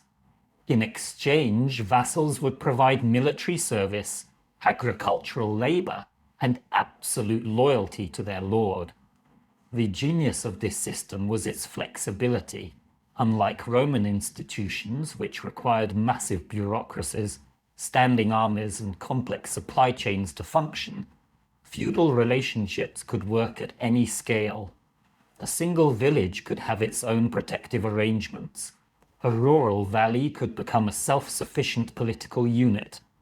You didn't need cities, roads, or imperial administration to make feudalism work. Let me show you exactly how this transformation played out using the story of Gaul in the 5th and 6th centuries. According to research by historian Chris Wickham from Oxford, archaeological evidence shows a dramatic shift in settlement patterns during this period. Roman villa sites, those magnificent country estates that had housed the rural elite, were either abandoned or converted into fortified strongholds surrounded by peasant villages. But here's what's really fascinating. This wasn't economic decline. In many cases, agricultural production actually increased under feudal organization. Why? Because feudal lords had strong personal incentives to maximize the productivity of their lands, unlike distant Roman landowners who might never visit their estates. Take the case of Gregory of Tours, a 6th century bishop who left us detailed descriptions of life in post-Roman Gaul. Gregory describes visiting the estate of a Frankish lord named Rausching, who had transformed a former Roman villa into the center of a thriving agricultural community. The estate produced grain, wine, textiles, metalwork, and pottery. Essentially everything its inhabitants needed to live comfortably without relying on urban markets. Can you see the revolutionary implications? For the first time in centuries, Europeans were proving that you could have prosperity, security, and even sophisticated culture without depending on cities at all. The social psychology behind this transformation was profound. Roman civilization had been built on the idea that status came from participation in urban institutions, holding political office, patronizing public buildings, attending civic festivals, competing for social recognition in the forum. But feudalism created a completely different status system based on personal relationships and rural landholding. A feudal lord derived his power not from votes or imperial appointments, but from the number of warriors who had sworn personal loyalty to him. His wealth came not from urban rents or commercial profits, but from agricultural production on his own lands. His status came not from civic achievements, but from his reputation for protecting his followers and keeping his word. This wasn't just a different political system. It was a different way of being human in society. Let me give you a specific example of how this played out. In 507 AD, the Frankish king Clovis defeated the Visigothic kingdom of Toulouse at the Battle of Vouillé. But instead of occupying Toulouse and trying to run it as a Roman-style city, Clovis did something unprecedented. He distributed the surrounding countryside among his Frankish warriors as personal fiefs. According to the Chronicle of Fredegar, each warrior received enough land to support himself, his family, and a small group of armed followers. They built fortified farmhouses, recruited local peasants as laborers, and created self-sufficient agricultural communities that had no need for urban services. Within a generation, Toulouse had lost most of its commercial function. The city didn't disappear entirely. It remained an important religious center. But its role as an economic hub was essentially finished. Why travel to a dangerous, expensive city to buy goods when you could produce everything you needed on your own estate? The archaeological evidence for this transformation is striking. Excavations in rural areas across former Roman territories show the same pattern. The construction of new fortified sites, often called motte and bailey castles, surrounded by agricultural settlements. These weren't temporary camps. They were permanent alternatives to urban civilization. Professor Thomas Bisson from Harvard has calculated that over 10,000 of these feudal strongholds were built across Western Europe between 450 and 750 AD. Each one represented a conscious decision to opt out of the Roman urban system and create something completely different. But perhaps most importantly, feudalism was changing how Europeans thought about power itself. Roman power had been institutional. Emperors derived authority from their position in a complex governmental hierarchy. But feudal power was personal. Lords commanded obedience because of individual relationships based on oath-taking and mutual obligation. This had enormous implications for how society was organized. Roman cities had been administered by professional bureaucrats who implemented imperial policies across vast territories. But feudal territories were governed by personal negotiation between lords and vassals who knew each other face to face. The economic implications were equally revolutionary. Roman trade had depended on specialized production, long-distance transportation, and monetary exchange. But feudal estates aimed for self-sufficiency, local production, and payment in goods and services rather than money. Think about what this meant for urban artisans. Why would a feudal lord hire expensive city craftsmen when he could train his own peasants to produce everything his community needed? Why would he buy goods in urban markets when his own estates could supply food, textiles, tools, and weapons? The result was what historian Henri Pirenne called the closed economy, regional systems that provided for their own needs without depending on external trade. It was the exact opposite of the integrated, interdependent economy that had sustained Roman cities. And here's something that really shows how complete this transformation was. The disappearance of Roman coinage in many areas. Feudal communities often operated without money entirely, using barter systems and payment in kind. Archaeological sites from this period show dramatic reductions in coin finds, not because people were poorer, but because they simply didn't need money anymore. By 600 AD, large areas of Western Europe had essentially reverted to pre-Roman social organization. Small-scale agricultural communities led by warrior elites, with minimal dependence on urban centers or long-distance trade. It was as if 1,000 years of Roman urban civilization had been reset. But this feudal revolution was about to collide with yet another force that would reshape the Mediterranean world and deal a final blow to the remnants of Roman urban culture. Because while European lords were building their rural strongholds, a new empire was rising in the east, one that would completely reorganize the trade networks that had sustained Roman cities for over a millennium. Everything changed on a scorching day in 622 AD, when a merchant named Muhammad left the city of Mecca and began a journey that would completely reshape the world's economic geography. But here's what most people don't realize. The rise of Islam didn't just conquer territories, it fundamentally rewired the trade networks that had sustained Roman cities for over 1,000 years. And when those trade routes shifted, the last lifelines connecting Europe's struggling urban centers to the wider world were suddenly cut. Imagine you're a Byzantine merchant in Alexandria in the year 640 AD, watching Arab armies approach your city's walls. You might think this is just another barbarian invasion, like the Germanic tribes that had been disrupting the empire for centuries. But you'd be completely wrong. These aren't raiders looking for quick plunder. They're the advance guard of a new civilization that's about to revolutionize how the entire Mediterranean world does business. Within just 1 century of Muhammad's death, Islamic armies had conquered an area stretching from Spain to India.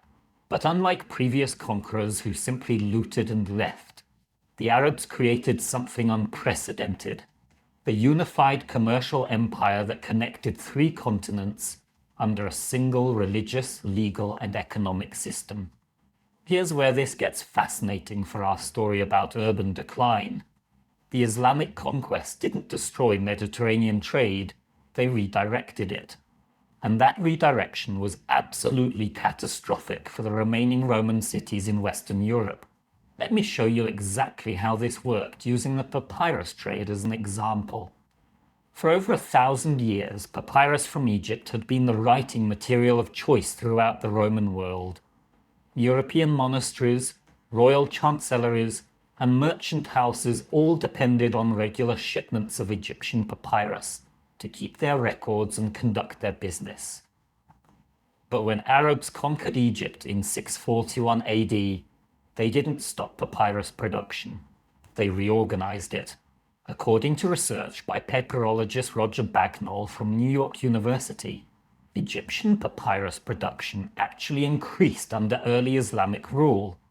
But here's the crucial change. Instead of shipping papyrus north to European markets, Egyptian producers began sending it east to Baghdad, Damascus, and the growing cities of the Islamic world. The result? European institutions that had used papyrus for centuries suddenly couldn't get it anymore. They were forced to switch to parchment made from animal skins, a much more expensive alternative that could cost 10 times as much as papyrus. For struggling European monasteries and towns already dealing with economic hardship, this price increase was devastating. But papyrus was just one example of a much larger pattern. The Islamic conquest didn't just change who controlled Mediterranean territories, they completely restructured the economic relationships that had connected different regions for centuries. Take the spice trade, which had been one of the foundations of Roman commercial wealth. For centuries, European merchants had imported pepper, cinnamon, cloves, and other exotic spices from India and Southeast Asia through a complex network of trading posts and middlemen. These spices weren't just luxuries, they were essential for food preservation, medicine, and religious ceremonies.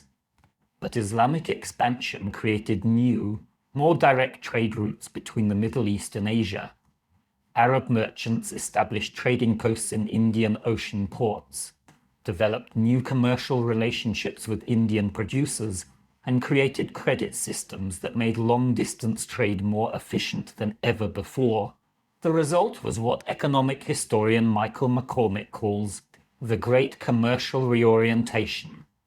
Instead of flowing north through the Mediterranean to European markets, Asian goods began flowing east through the Red Sea to Cairo, then overland to Damascus and Baghdad, and finally to the growing Islamic cities of Central Asia and Spain. European cities that had thrived on importing and redistributing Asian goods suddenly found themselves cut out of the loop entirely.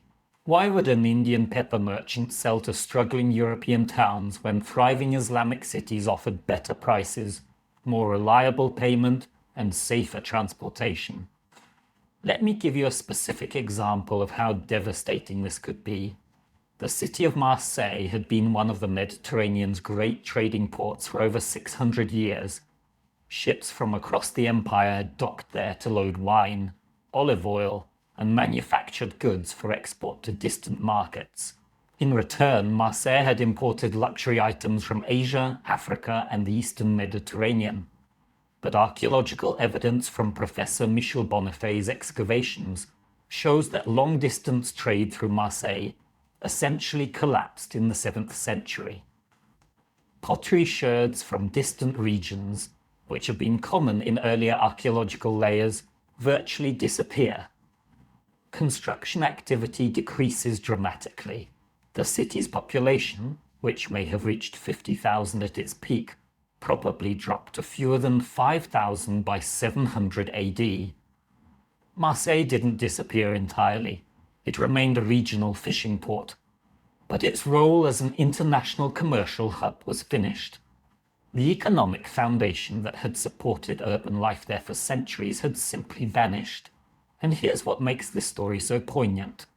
The Islamic world was experiencing an urban boom at exactly the same time that European cities were declining. Baghdad, founded in 762 AD, grew to over 500,000 people within a century, making it larger than Rome had been at its peak.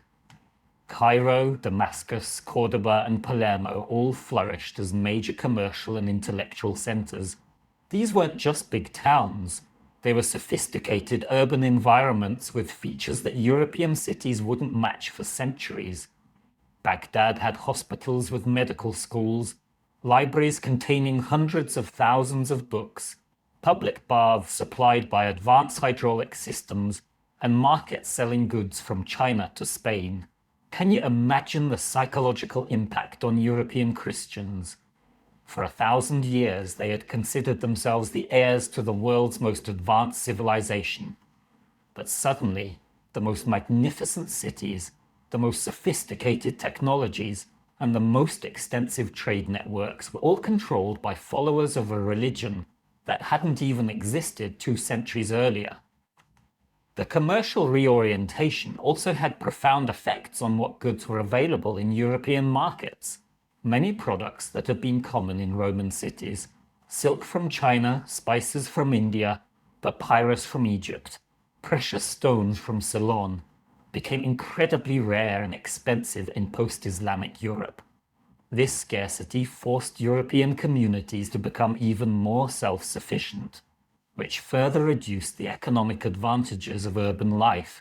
If you can't buy exotic goods in the city anyway, why not live in the countryside where you can at least produce your own food and basic necessities? But perhaps most significantly, the Islamic conquest changed the entire scale of commercial operations. Roman trade had been organized around individual merchants or small partnerships, conducting business across relatively short distances. But Islamic commerce was organized around vast trading networks spanning continents, supported by sophisticated banking systems and backed by unified imperial authority. European merchants simply couldn't compete with this new scale of operation. A European trader might spend months organizing a single shipment of goods to a neighboring region. Meanwhile, Islamic merchants were coordinating trade expeditions that could take years to complete and involve dozens of partners across multiple continents. The technological gap was equally daunting. Islamic navigators had access to new mathematical instruments, advanced map-making techniques, and navigational knowledge inherited from Indian and Chinese sources, Islamic merchants used sophisticated credit systems, standardized weights and measures, and commercial law codes that made long-distance trade safer and more profitable. European commercial practices, which had seemed advanced in the 4th century, now looked primitive by comparison. It was like trying to compete with modern multinational corporations using medieval guild structures. This commercial revolution also explains why some European regions declined faster than others. Areas that had depended heavily on Mediterranean trade, like southern Italy, southern France, and eastern Spain, experienced rapid urban decline as their economic foundations disappeared. But regions that had been more focused on local or northern European trade, like northern France, Germany, and Britain, managed to maintain modest urban centers for longer periods. The shift also helps explain why certain types of cities survived better than others. Religious centers like Rome, Canterbury, and Tours maintained their populations because they provided spiritual services that couldn't be imported from Islamic territories. Administrative centers like Paris and London survived because feudal kingdoms still needed governmental functions. But purely commercial cities that had existed primarily to facilitate trade often withered away entirely. By 750 AD, the economic map of Europe had been completely redrawn. The vibrant, interconnected urban network that had characterized the Roman Mediterranean was gone, replaced by isolated regional economies with minimal long-distance connections. Europe hadn't just lost its cities, it had lost its place in the world economy. But even as European urban life seemed to be reaching its absolute lowest point, even as cities across the continent shrank to mere shadows of their former selves, some extraordinary communities were refusing to give up. Against all odds, a few remarkable places were discovering that the secret to urban survival might be reinventing what cities were for. Against all odds, some cities refused to die.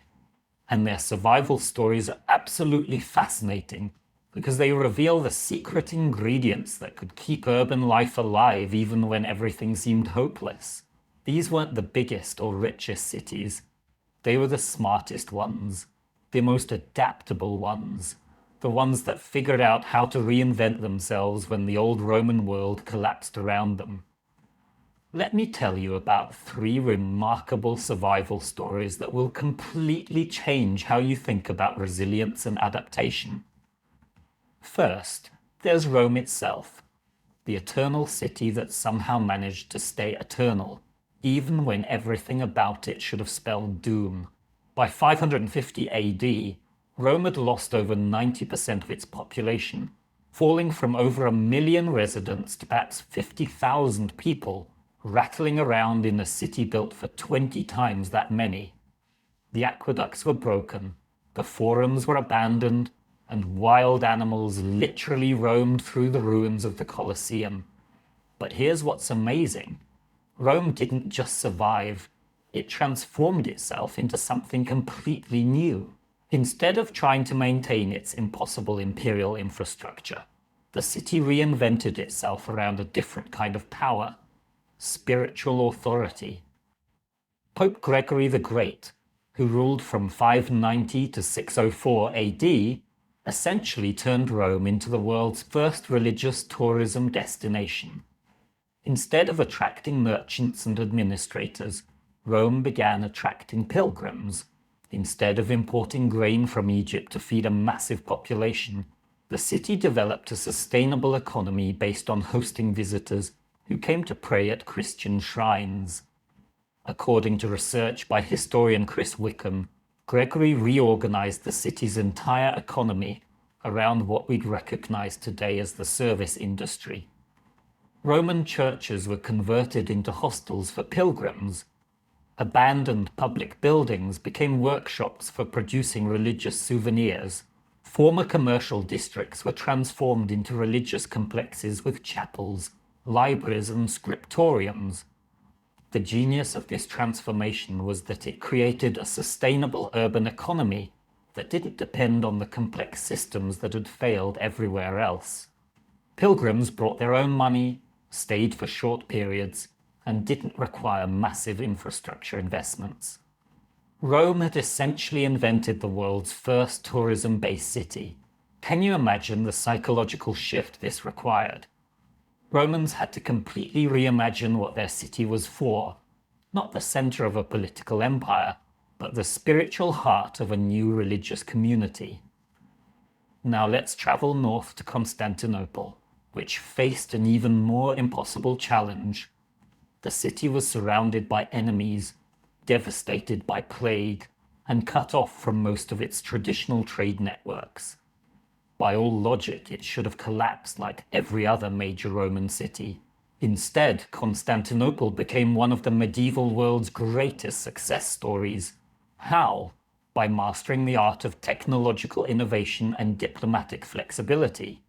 Emperor Leo III, who ruled from 717 to 741 AD, transformed Constantinople into what we might call today a knowledge economy. Instead of depending on vast territorial control, the city became a center for preserving, translating, and developing new technologies. Byzantine scholars collected manuscripts from across the known world, translated works from Greek, Latin, Arabic, and Hebrew, and created the medieval world's most sophisticated educational institutions. But here's what really made Constantinople special. It became a master of niche markets.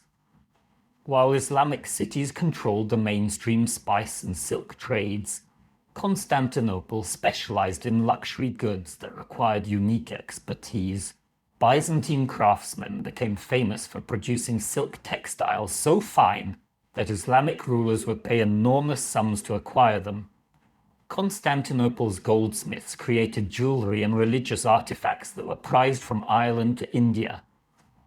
According to economic historian Michael Hendy's analysis of Byzantine coin distributions, Constantinople maintained trade relationships with over 40 different regions, despite controlling relatively little territory. The city had essentially become a high value-added manufacturing center that could compete with much larger economies by focusing on quality rather than quantity. Think about the strategic brilliance of this approach. Instead of trying to recreate the Roman Empire's vast territorial control, Constantinople built an economy based on irreplaceable expertise. Other cities could produce grain, olive oil, or basic manufactured goods, but only Constantinople could produce certain types of luxury items that wealthy customers across 3 continents desired. But perhaps the most remarkable survival story comes from an entirely unexpected place. Ravenna, a small Italian city that managed to thrive for over 200 years under barbarian rule by completely reimagining what urban governance could look like. When the Ostrogothic king Theodoric made Ravenna his capital in 493 AD, the city faced an impossible challenge. How do you maintain Roman urban standards with Germanic resources and institutions? Theodoric's solution was absolutely brilliant. He created the world's first truly multicultural urban administration. Instead of imposing either Roman or Germanic institutions, Theodoric developed a hybrid system that combined the best features of both. Roman law continued to govern commercial disputes and property rights. Germanic customs handled military organization and personal relationships. Christian institutions provided social services and education. And everyone, Roman, Germanic, and Arian Christian, had representation in the city's governing council. According to historian Peter Heather's research, this multicultural approach made Ravenna incredibly attractive to refugees, merchants, and skilled craftsmen from across the Mediterranean. The city became a safe haven where people of different backgrounds could cooperate rather than compete. Ravenna's population actually grew during the 6th century, even as most European cities were shrinking. The economic results were remarkable. Ravenna's workshops produced luxury goods that combined Roman techniques with Germanic artistic styles, creating products that appealed to customers across cultural boundaries. The city's merchants developed trade relationships with Byzantine, Islamic, and Germanic markets simultaneously, which provided resilience when any single trade route was disrupted. But what really made Ravenna special was its approach to infrastructure. Instead of trying to maintain massive Roman-style public buildings, the city focused on smaller, more sustainable facilities that could actually be afforded and maintained. Public baths were replaced with smaller neighborhood facilities. The enormous circus was converted into workshops and housing. The Forum became a market that operated every day rather than hosting occasional spectacular events. Do you see the pattern emerging from these survival stories? The cities that survived the collapse of Roman civilization weren't the ones that tried to preserve the old systems. They were the ones that adapted to new realities while maintaining what was truly valuable about urban life. All three of these success stories share several crucial characteristics.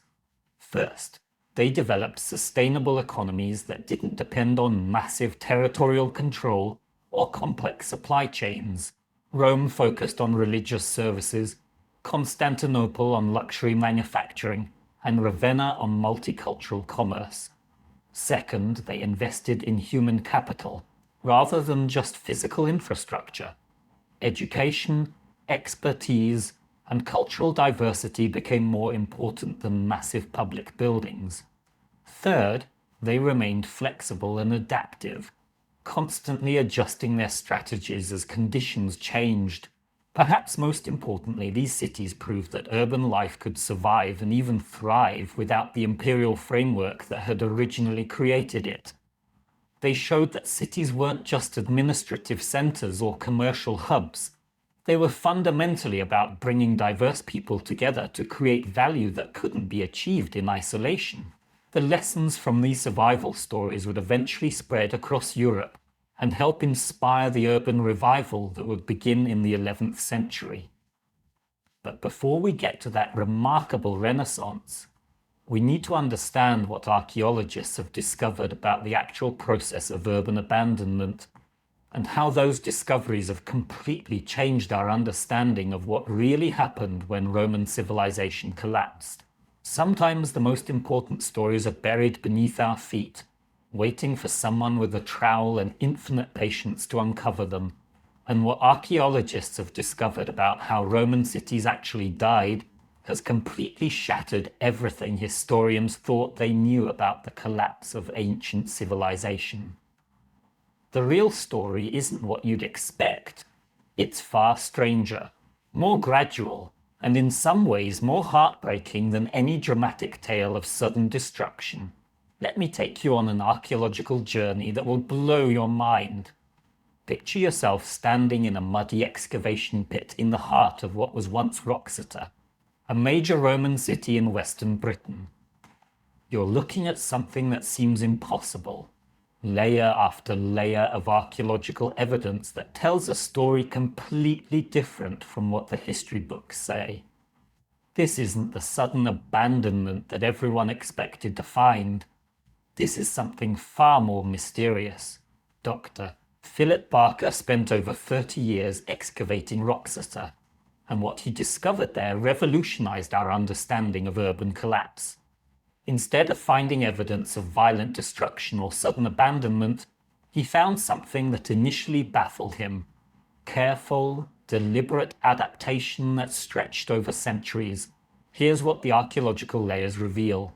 In the late 4th century, Wroxeter was still a thriving Roman city with stone buildings, paved streets, and all the amenities of urban life.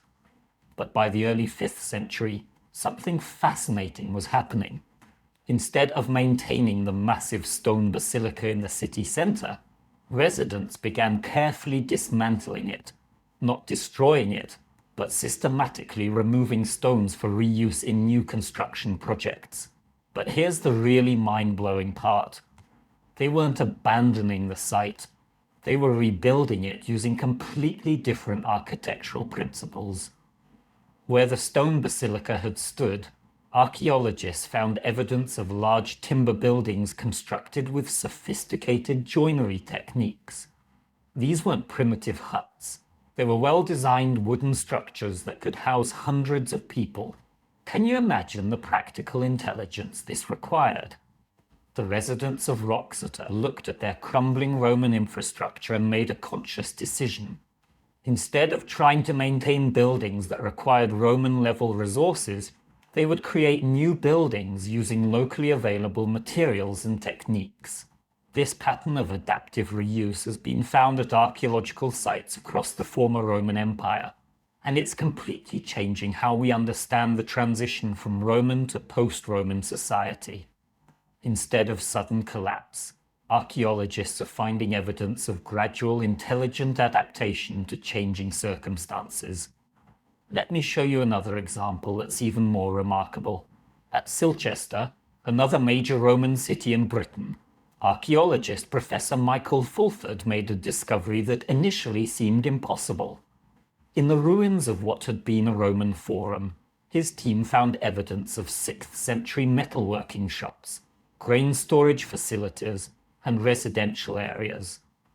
But here's what's truly extraordinary. These post-Roman inhabitants weren't squatting in ruins. They were running sophisticated manufacturing operations. Chemical analysis of metal slag from these workshops shows that 6th century craftsmen in Silchester were producing iron tools and weapons that were actually superior in some ways to earlier Roman products. Think about what this means. The people living in abandoned Silchester had maintained enough technical knowledge and social organization to operate complex industrial processes. They weren't primitive survivors eking out a living in ruins. They were skilled craftsmen serving regional markets with high-quality products. Professor Fulford's most recent research, published in 2021, suggests that this pattern was far more common than anyone previously imagined. Across Britain, abandoned Roman cities show evidence of continued occupation and economic activity well into the 7th and 8th centuries. The cities weren't dying. They were transforming into something completely different. But perhaps the most shocking archaeological discoveries have come from continental Europe, where researchers are finding evidence that some Roman cities never actually lost their urban character at all. They just became invisible to traditional historical sources.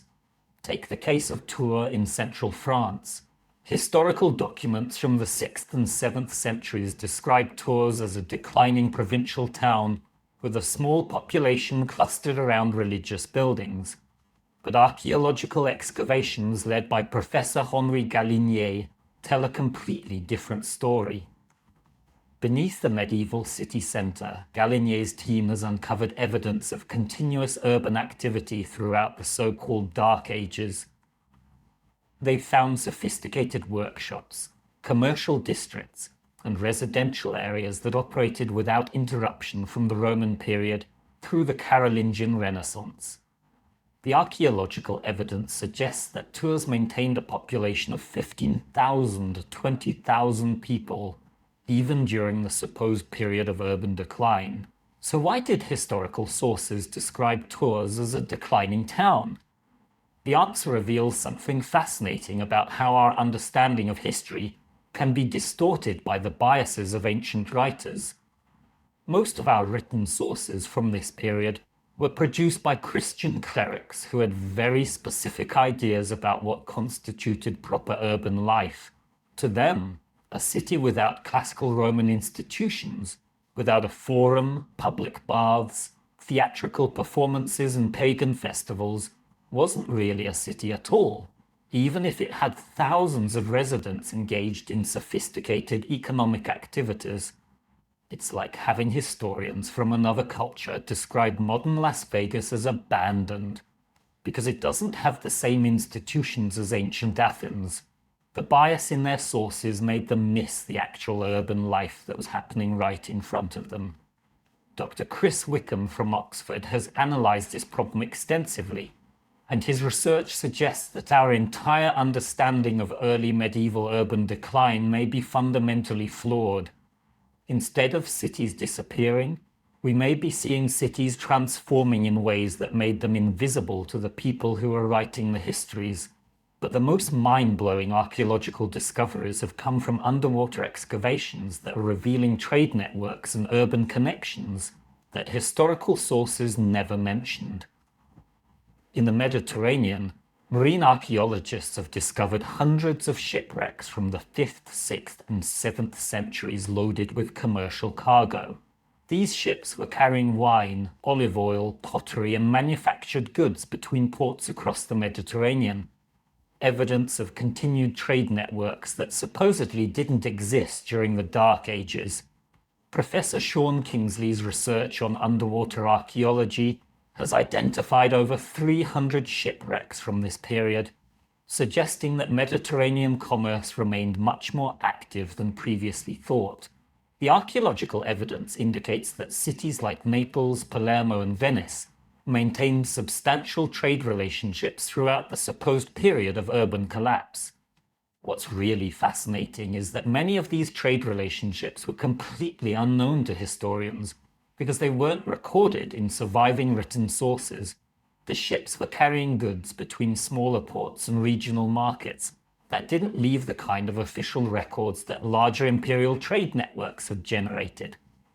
Perhaps most remarkably, recent archaeological work in Eastern Europe has revealed that some regions actually experienced urban growth during the period when Western European cities were supposedly collapsing.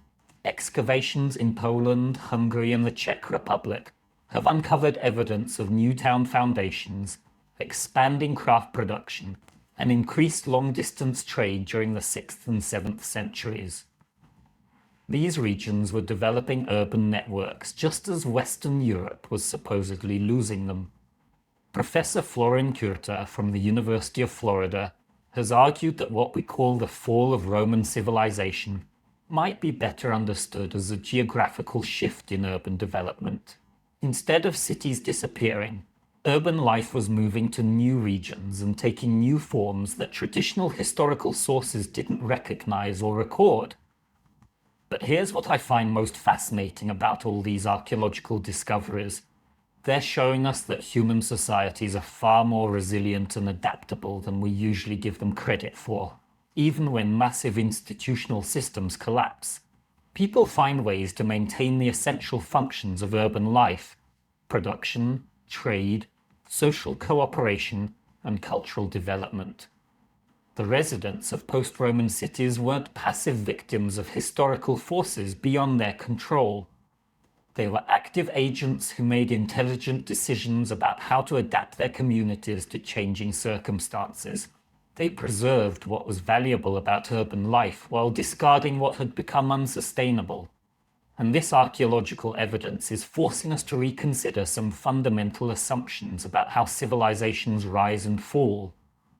Maybe the story isn't about the triumph of barbarism over civilization, or the victory of rural simplicity over urban complexity. Maybe it's about human communities learning to reorganize themselves when the old systems no longer work. These discoveries are also teaching us something crucial about resilience and adaptation that has profound implications for our own time. Because while archaeologists were uncovering the truth about how Roman cities really died, another group of scholars was making equally remarkable discoveries about how European cities eventually came back to life.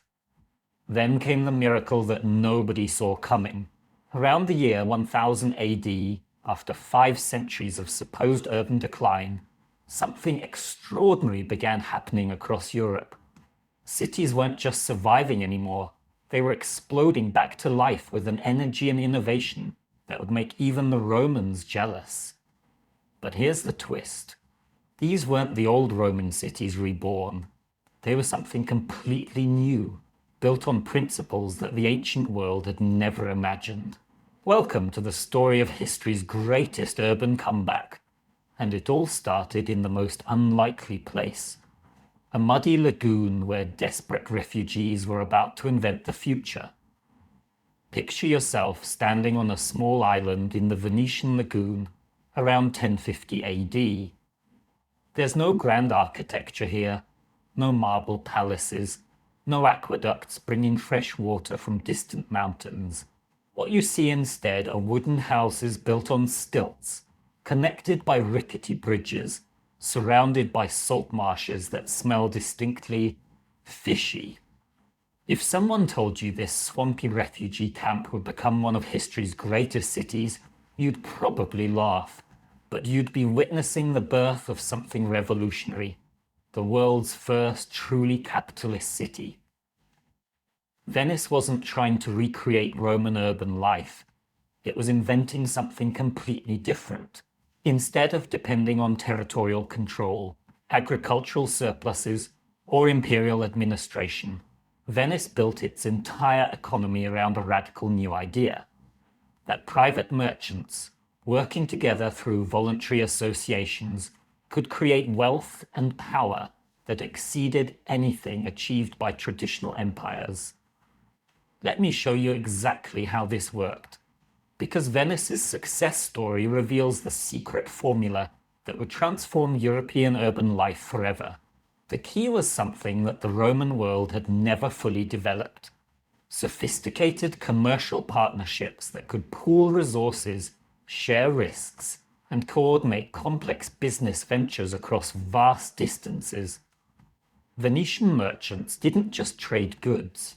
They created what we'd recognize today as investment firms, insurance companies, and multinational corporations. According to economic historian Frederick Lane's groundbreaking research, a typical Venetian trading venture in the 12th century might involve dozens of investors, multiple ships, and commercial operations spanning from London to Constantinople. But here's what made it revolutionary. These partnerships were based on written contracts, standardized accounting practices, and legal frameworks that protected private property and enforced commercial agreements. The numbers are absolutely staggering. By 1200 AD, Venice's annual trade volume exceeded 10 million Byzantine gold pieces, roughly equivalent to the GDP of entire kingdoms. But here's what's really mind-blowing. This wealth was created by a city with fewer than 100,000 residents, operating from a collection of muddy islands with no natural resources whatsoever. How is this possible? Venice had discovered something that would revolutionize urban civilization: the power of specialized knowledge and flexible institutions. Instead of trying to produce everything they needed locally, Venetians became masters of what we'd call today value-added services. They didn't grow grain. They financed grain purchases and transported grain between regions where it was needed. They didn't manufacture silk. They imported raw silk from Constantinople and finished silk products from China, then matched buyers and sellers across Europe. But perhaps most importantly, Venice developed institutional innovations that made complex commercial operations both possible and profitable. They created standardized weights, measures, and currency systems that were accepted across the Mediterranean. They established commercial courts that could resolve disputes quickly and fairly. They invented forms of commercial insurance that protected merchants against the risks of long-distance trade. Can you see how different this was from the Roman approach? Roman cities had been administrative centers that extracted wealth from surrounding territories. But Venice was a wealth creation center that generated prosperity through innovation and voluntary exchange. And Venice wasn't alone. Across northern Italy, similar commercial republics were emerging with equally remarkable success stories. Take Genoa, which by 1150 AD had become the Mediterranean's greatest naval power, despite controlling almost no territory beyond its immediate harbor. Genoese merchants financed the Crusades, established trading colonies from Spain to the Black Sea, and developed banking techniques that would later be adopted across Europe. Or consider Pisa, which built its prosperity on maritime commerce and technological innovation. Pisan merchants developed new forms of navigation, shipbuilding, and commercial organization that made long-distance trade safer and more profitable than ever before. But the most remarkable success story came from an even more unlikely place. Florence, a landlocked city in central Italy that became medieval Europe's financial capital, despite having no obvious economic advantages. Florence's story is absolutely fascinating because it shows how medieval cities could create prosperity through pure intellectual innovation. Florentine bankers didn't just lend money, they invented sophisticated financial instruments that allowed merchants to conduct business across continents without physically transporting coins. According to historian Richard Goldthwaite's research, Florentine banking houses like the Medici developed credit systems so advanced that a merchant in London could write a letter of credit that would be honored by banks in Cairo, Constantinople, or Seville. They created what was essentially the medieval equivalent of international wire transfers. But here's what really made Florence special.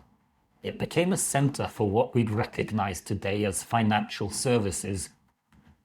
Instead of producing physical goods, Florence specialized in providing the financial tools that made other people's production and trade possible. Florentine banks financed wool production in England, silk manufacturing in Constantinople, and spice trading in Alexandria. The wealth this generated was extraordinary. By 1300 AD, Florence's per capita income was higher than most European regions would achieve until the Industrial Revolution. A successful Florentine banker lived better than most medieval kings. But these Italian commercial republics were just the beginning. The urban revival was spreading across Europe, taking different forms in different regions, but always based on the same revolutionary principle, that cities could create wealth through innovation, specialization, and voluntary cooperation, rather than territorial control and resource extraction. In Northern Europe, cities like Bruges, Ghent, and Antwerp became manufacturing centers that produced high-quality textiles using new production techniques and organizational methods. Instead of the small-scale craft workshops that had characterized early medieval production, these cities developed what historian Martha Howell calls proto-industrial manufacturing systems. Flemish cloth production, for example, involved complex supply chains that brought raw wool from England, processed it through dozens of specialized workshops in Flemish cities, and exported finished products to markets across Europe and the Mediterranean. This wasn't just local craft production. It was the medieval equivalent of modern manufacturing industries. Meanwhile, German cities along the Baltic coast were creating something equally revolutionary, the Hanseatic League, which was essentially the world's first multinational trading corporation.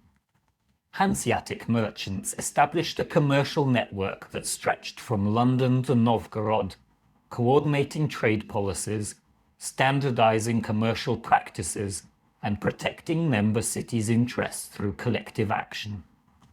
The scale of Hanseatic operations was enormous.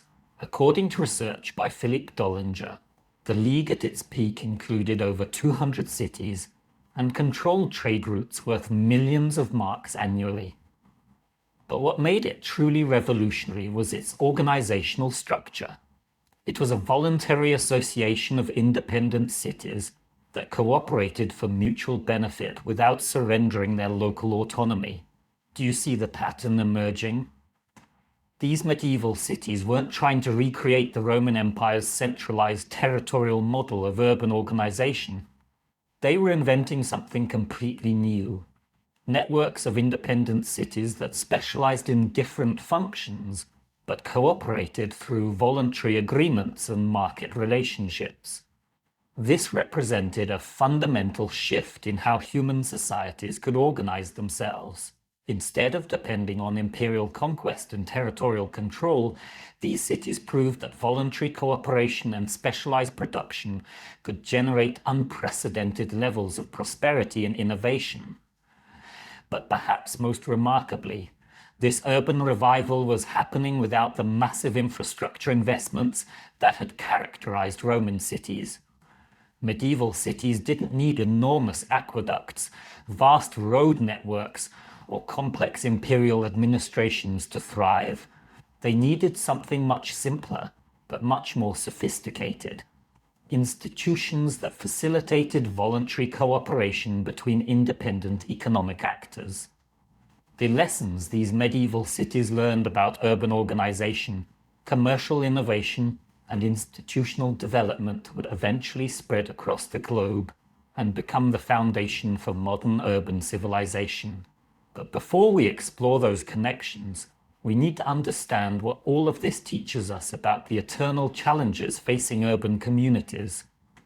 The story we've just told isn't ancient history.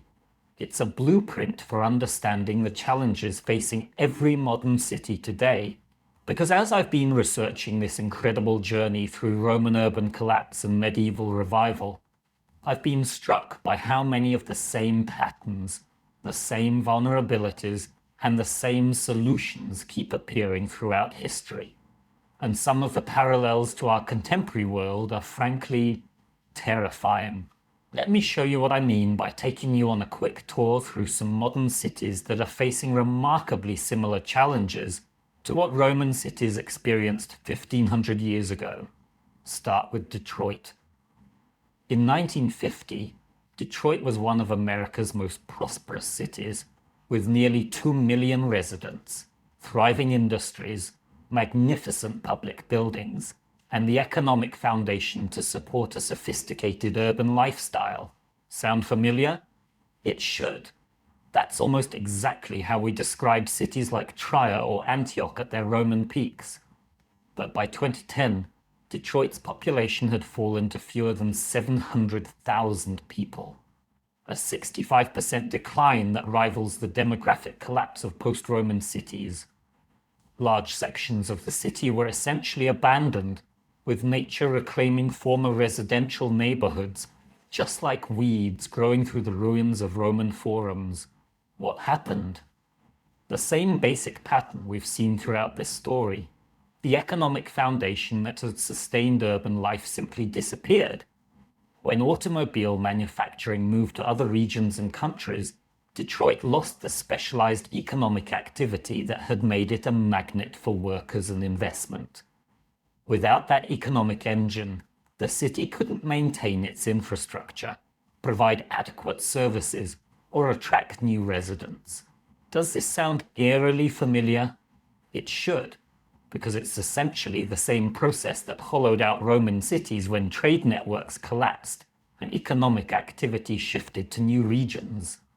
Or consider what's happening to many Rust Belt cities across the American Midwest. Cities like Akron, Ohio, Gary, Indiana, and Youngstown, Ohio have all experienced dramatic population declines as their economic foundations. Steel production, rubber manufacturing, heavy industry have moved elsewhere or become obsolete. According to research by urban planner Justin Hollander at Tufts University, over 100 American cities have lost more than 25% of their population since 1950. That's a demographic decline comparable to what happened to European cities during the collapse of Roman civilization. But here's what's really fascinating. Some modern cities are finding ways to adapt and reinvent themselves that mirror the survival strategies we saw in places like Rome, Constantinople, and Ravenna. Take Pittsburgh, which lost over 60% of its population between 1950 and 2010 as its steel industry collapsed. Instead of trying to recreate its industrial past, Pittsburgh reinvented itself as a center for healthcare, education, and technology. The city leveraged its existing universities and medical institutions to attract new kinds of economic activity that didn't depend on heavy manufacturing. Sound familiar? That's exactly what Rome did when it transformed from an imperial administrative center into a religious tourism destination, or what Constantinople did when it became a center for luxury manufacturing and knowledge-based industries.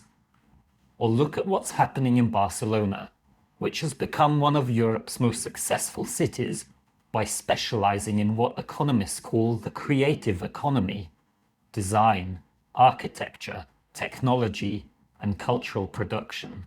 Barcelona doesn't compete with other cities by trying to have the lowest costs or the biggest factories.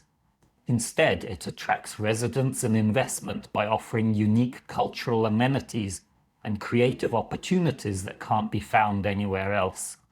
That's essentially the same strategy that medieval Venice used.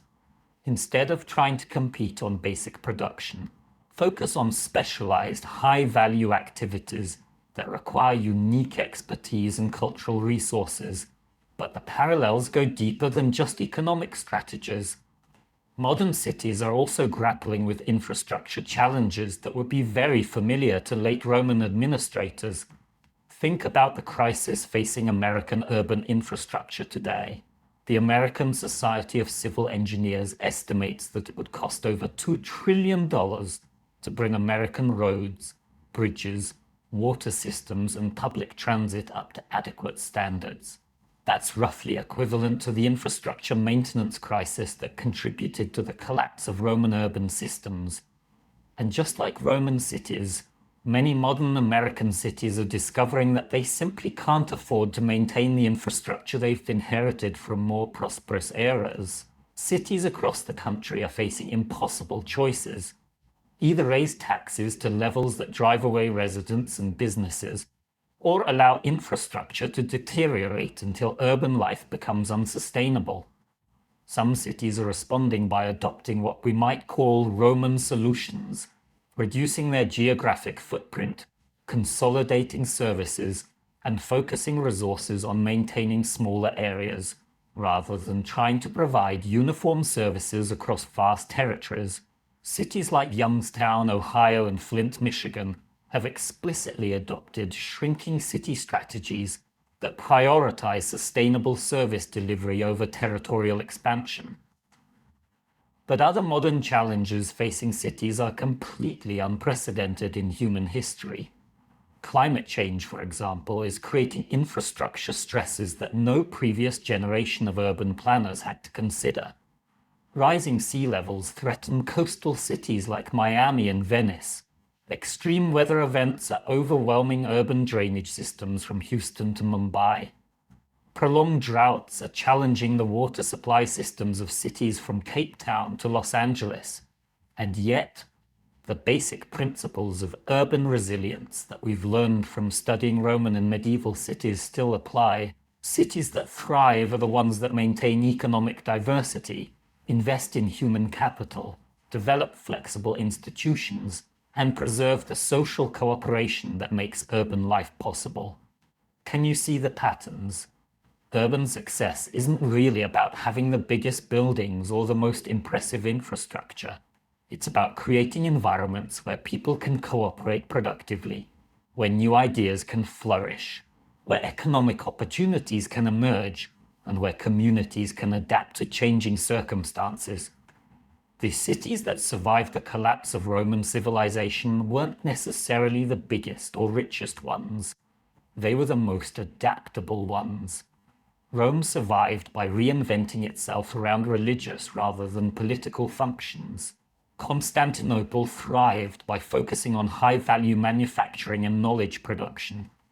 Venice succeeded by developing new forms of commercial organization.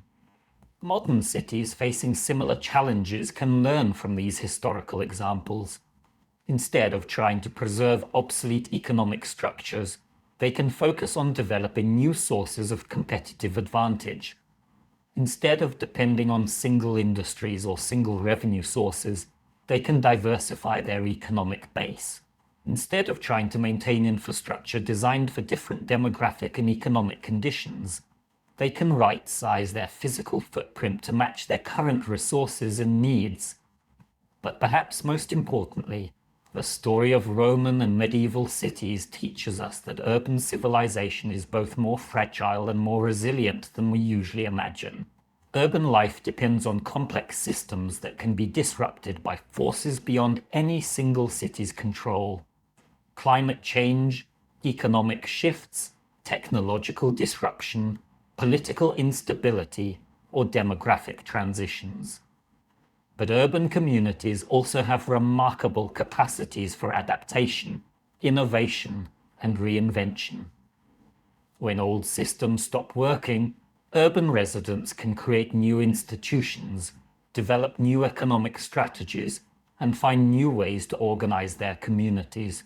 The key is maintaining what urban theorist Jane Jacobs called the underlying conditions of diversity, the social networks, cultural institutions, and economic relationships that make urban innovation possible. Cities that preserve these underlying conditions can survive almost any external shock. Cities that lose them may struggle even in favorable circumstances. And that brings us to the most important lesson of all from this incredible journey through urban rise, fall, and renewal. Because understanding how cities have adapted to existential challenges in the past isn't just about appreciating history, it's about preparing for the future. So here we are, at the end of our incredible journey through time, and I want to leave you with something that might just change how you see the world around you. Because the story of Roman cities isn't really about the past. It's about the eternal human challenge of building communities that can thrive, adapt, and endure in an unpredictable world. Think about what we've discovered together tonight. We've seen how the greatest urban civilization in ancient history was brought down not by a single catastrophic event, but by the gradual breakdown of interconnected systems, economic networks, political institutions, infrastructure maintenance, social cooperation, and cultural confidence. It's a reminder that civilization isn't a fixed achievement. It's an ongoing project that requires constant attention, adaptation, and renewal. But we've also seen something profoundly hopeful. Human communities have an almost miraculous capacity for reinvention. When the Roman world collapsed, people didn't just give up and retreat to caves. They created new forms of social organization, developed new economic strategies, built new institutions, and eventually created urban civilizations that surpassed their Roman predecessors in many ways. The medieval cities that emerged from the ruins of the Roman world, Venice with its revolutionary commercial innovations, Florence with its financial genius, the Hanseatic League with its cooperative networks. These weren't just pale imitations of Roman greatness. They were genuinely new forms of human organization that solved problems the Romans had never figured out. And that gives me enormous hope for our own time, because the challenges facing modern cities, climate change, technological disruption, economic inequality, infrastructure decay, political polarization, are in many ways just new versions of ancient problems. The specific details are different, but the underlying dynamics are remarkably similar. Let me share with you the 3 most important lessons I've learned from studying urban resilience across 15 centuries of history, because I think they might help you understand not just your own city, but your own community and even your own life. First, diversity is strength, but it requires active cultivation. The cities that survived and thrived, whether we're talking about Constantinople in the 6th century or San Francisco today, were the ones that maintained economic diversity, cultural diversity, and institutional diversity. They didn't put all their eggs in one basket. They created multiple pathways to prosperity, multiple sources of identity, and multiple ways of solving problems. But diversity doesn't happen automatically.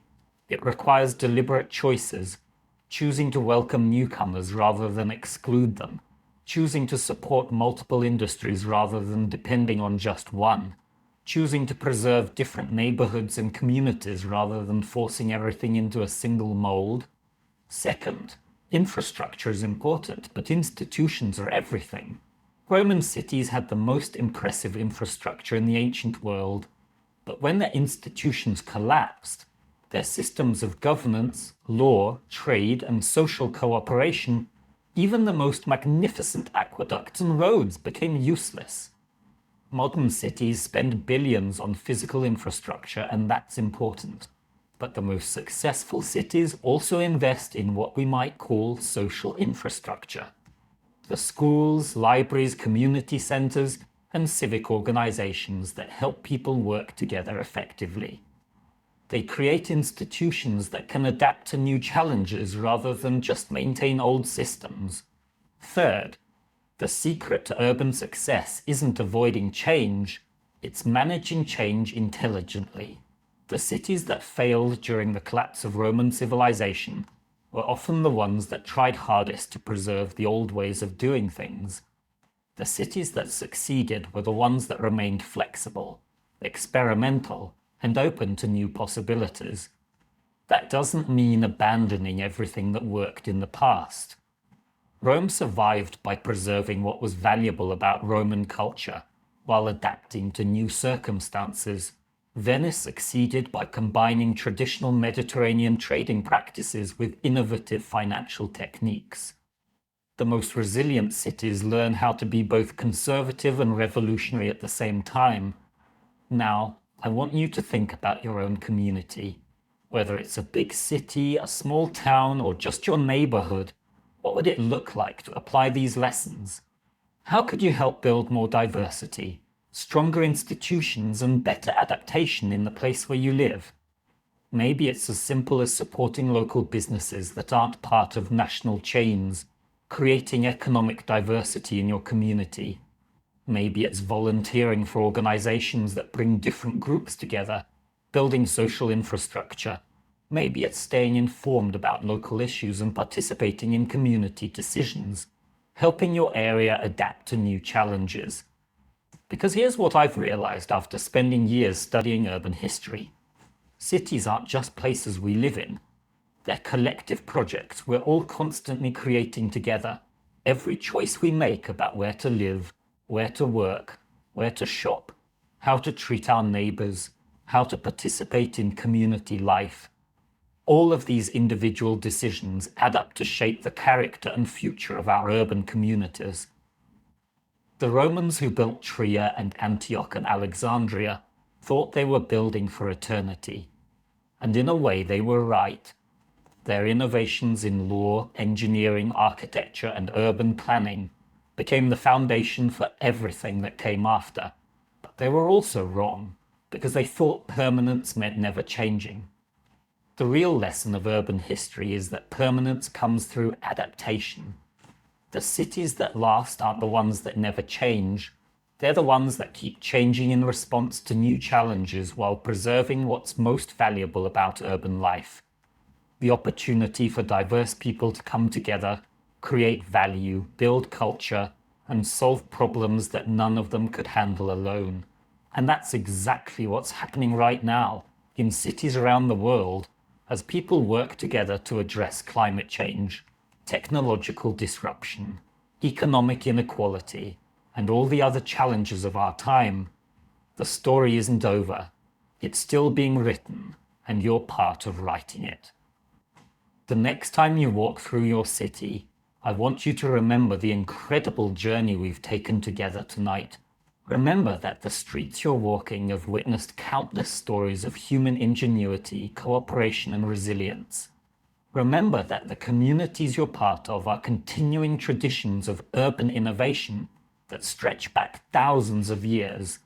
And remember that the choices you make about how to live, work, and participate in your community are helping to shape the next chapter of urban history. Thank you so much for joining me on this incredible journey through time. Thank you for your curiosity, your patience, and your willingness to think deeply about how human communities work and why they matter. And thank you for being part of the ongoing story of urban civilization. because that's exactly what you are. The story of how we build thriving, resilient, adaptive communities isn't just history. It's the future we're creating together, one choice at a time. And I can't wait to explore more of these incredible human stories with you soon. Until next time, sleep well, dream of the possibilities ahead, and remember, the greatest cities in history weren't built by kings or emperors. They were built by ordinary people working together to create something extraordinary, just like you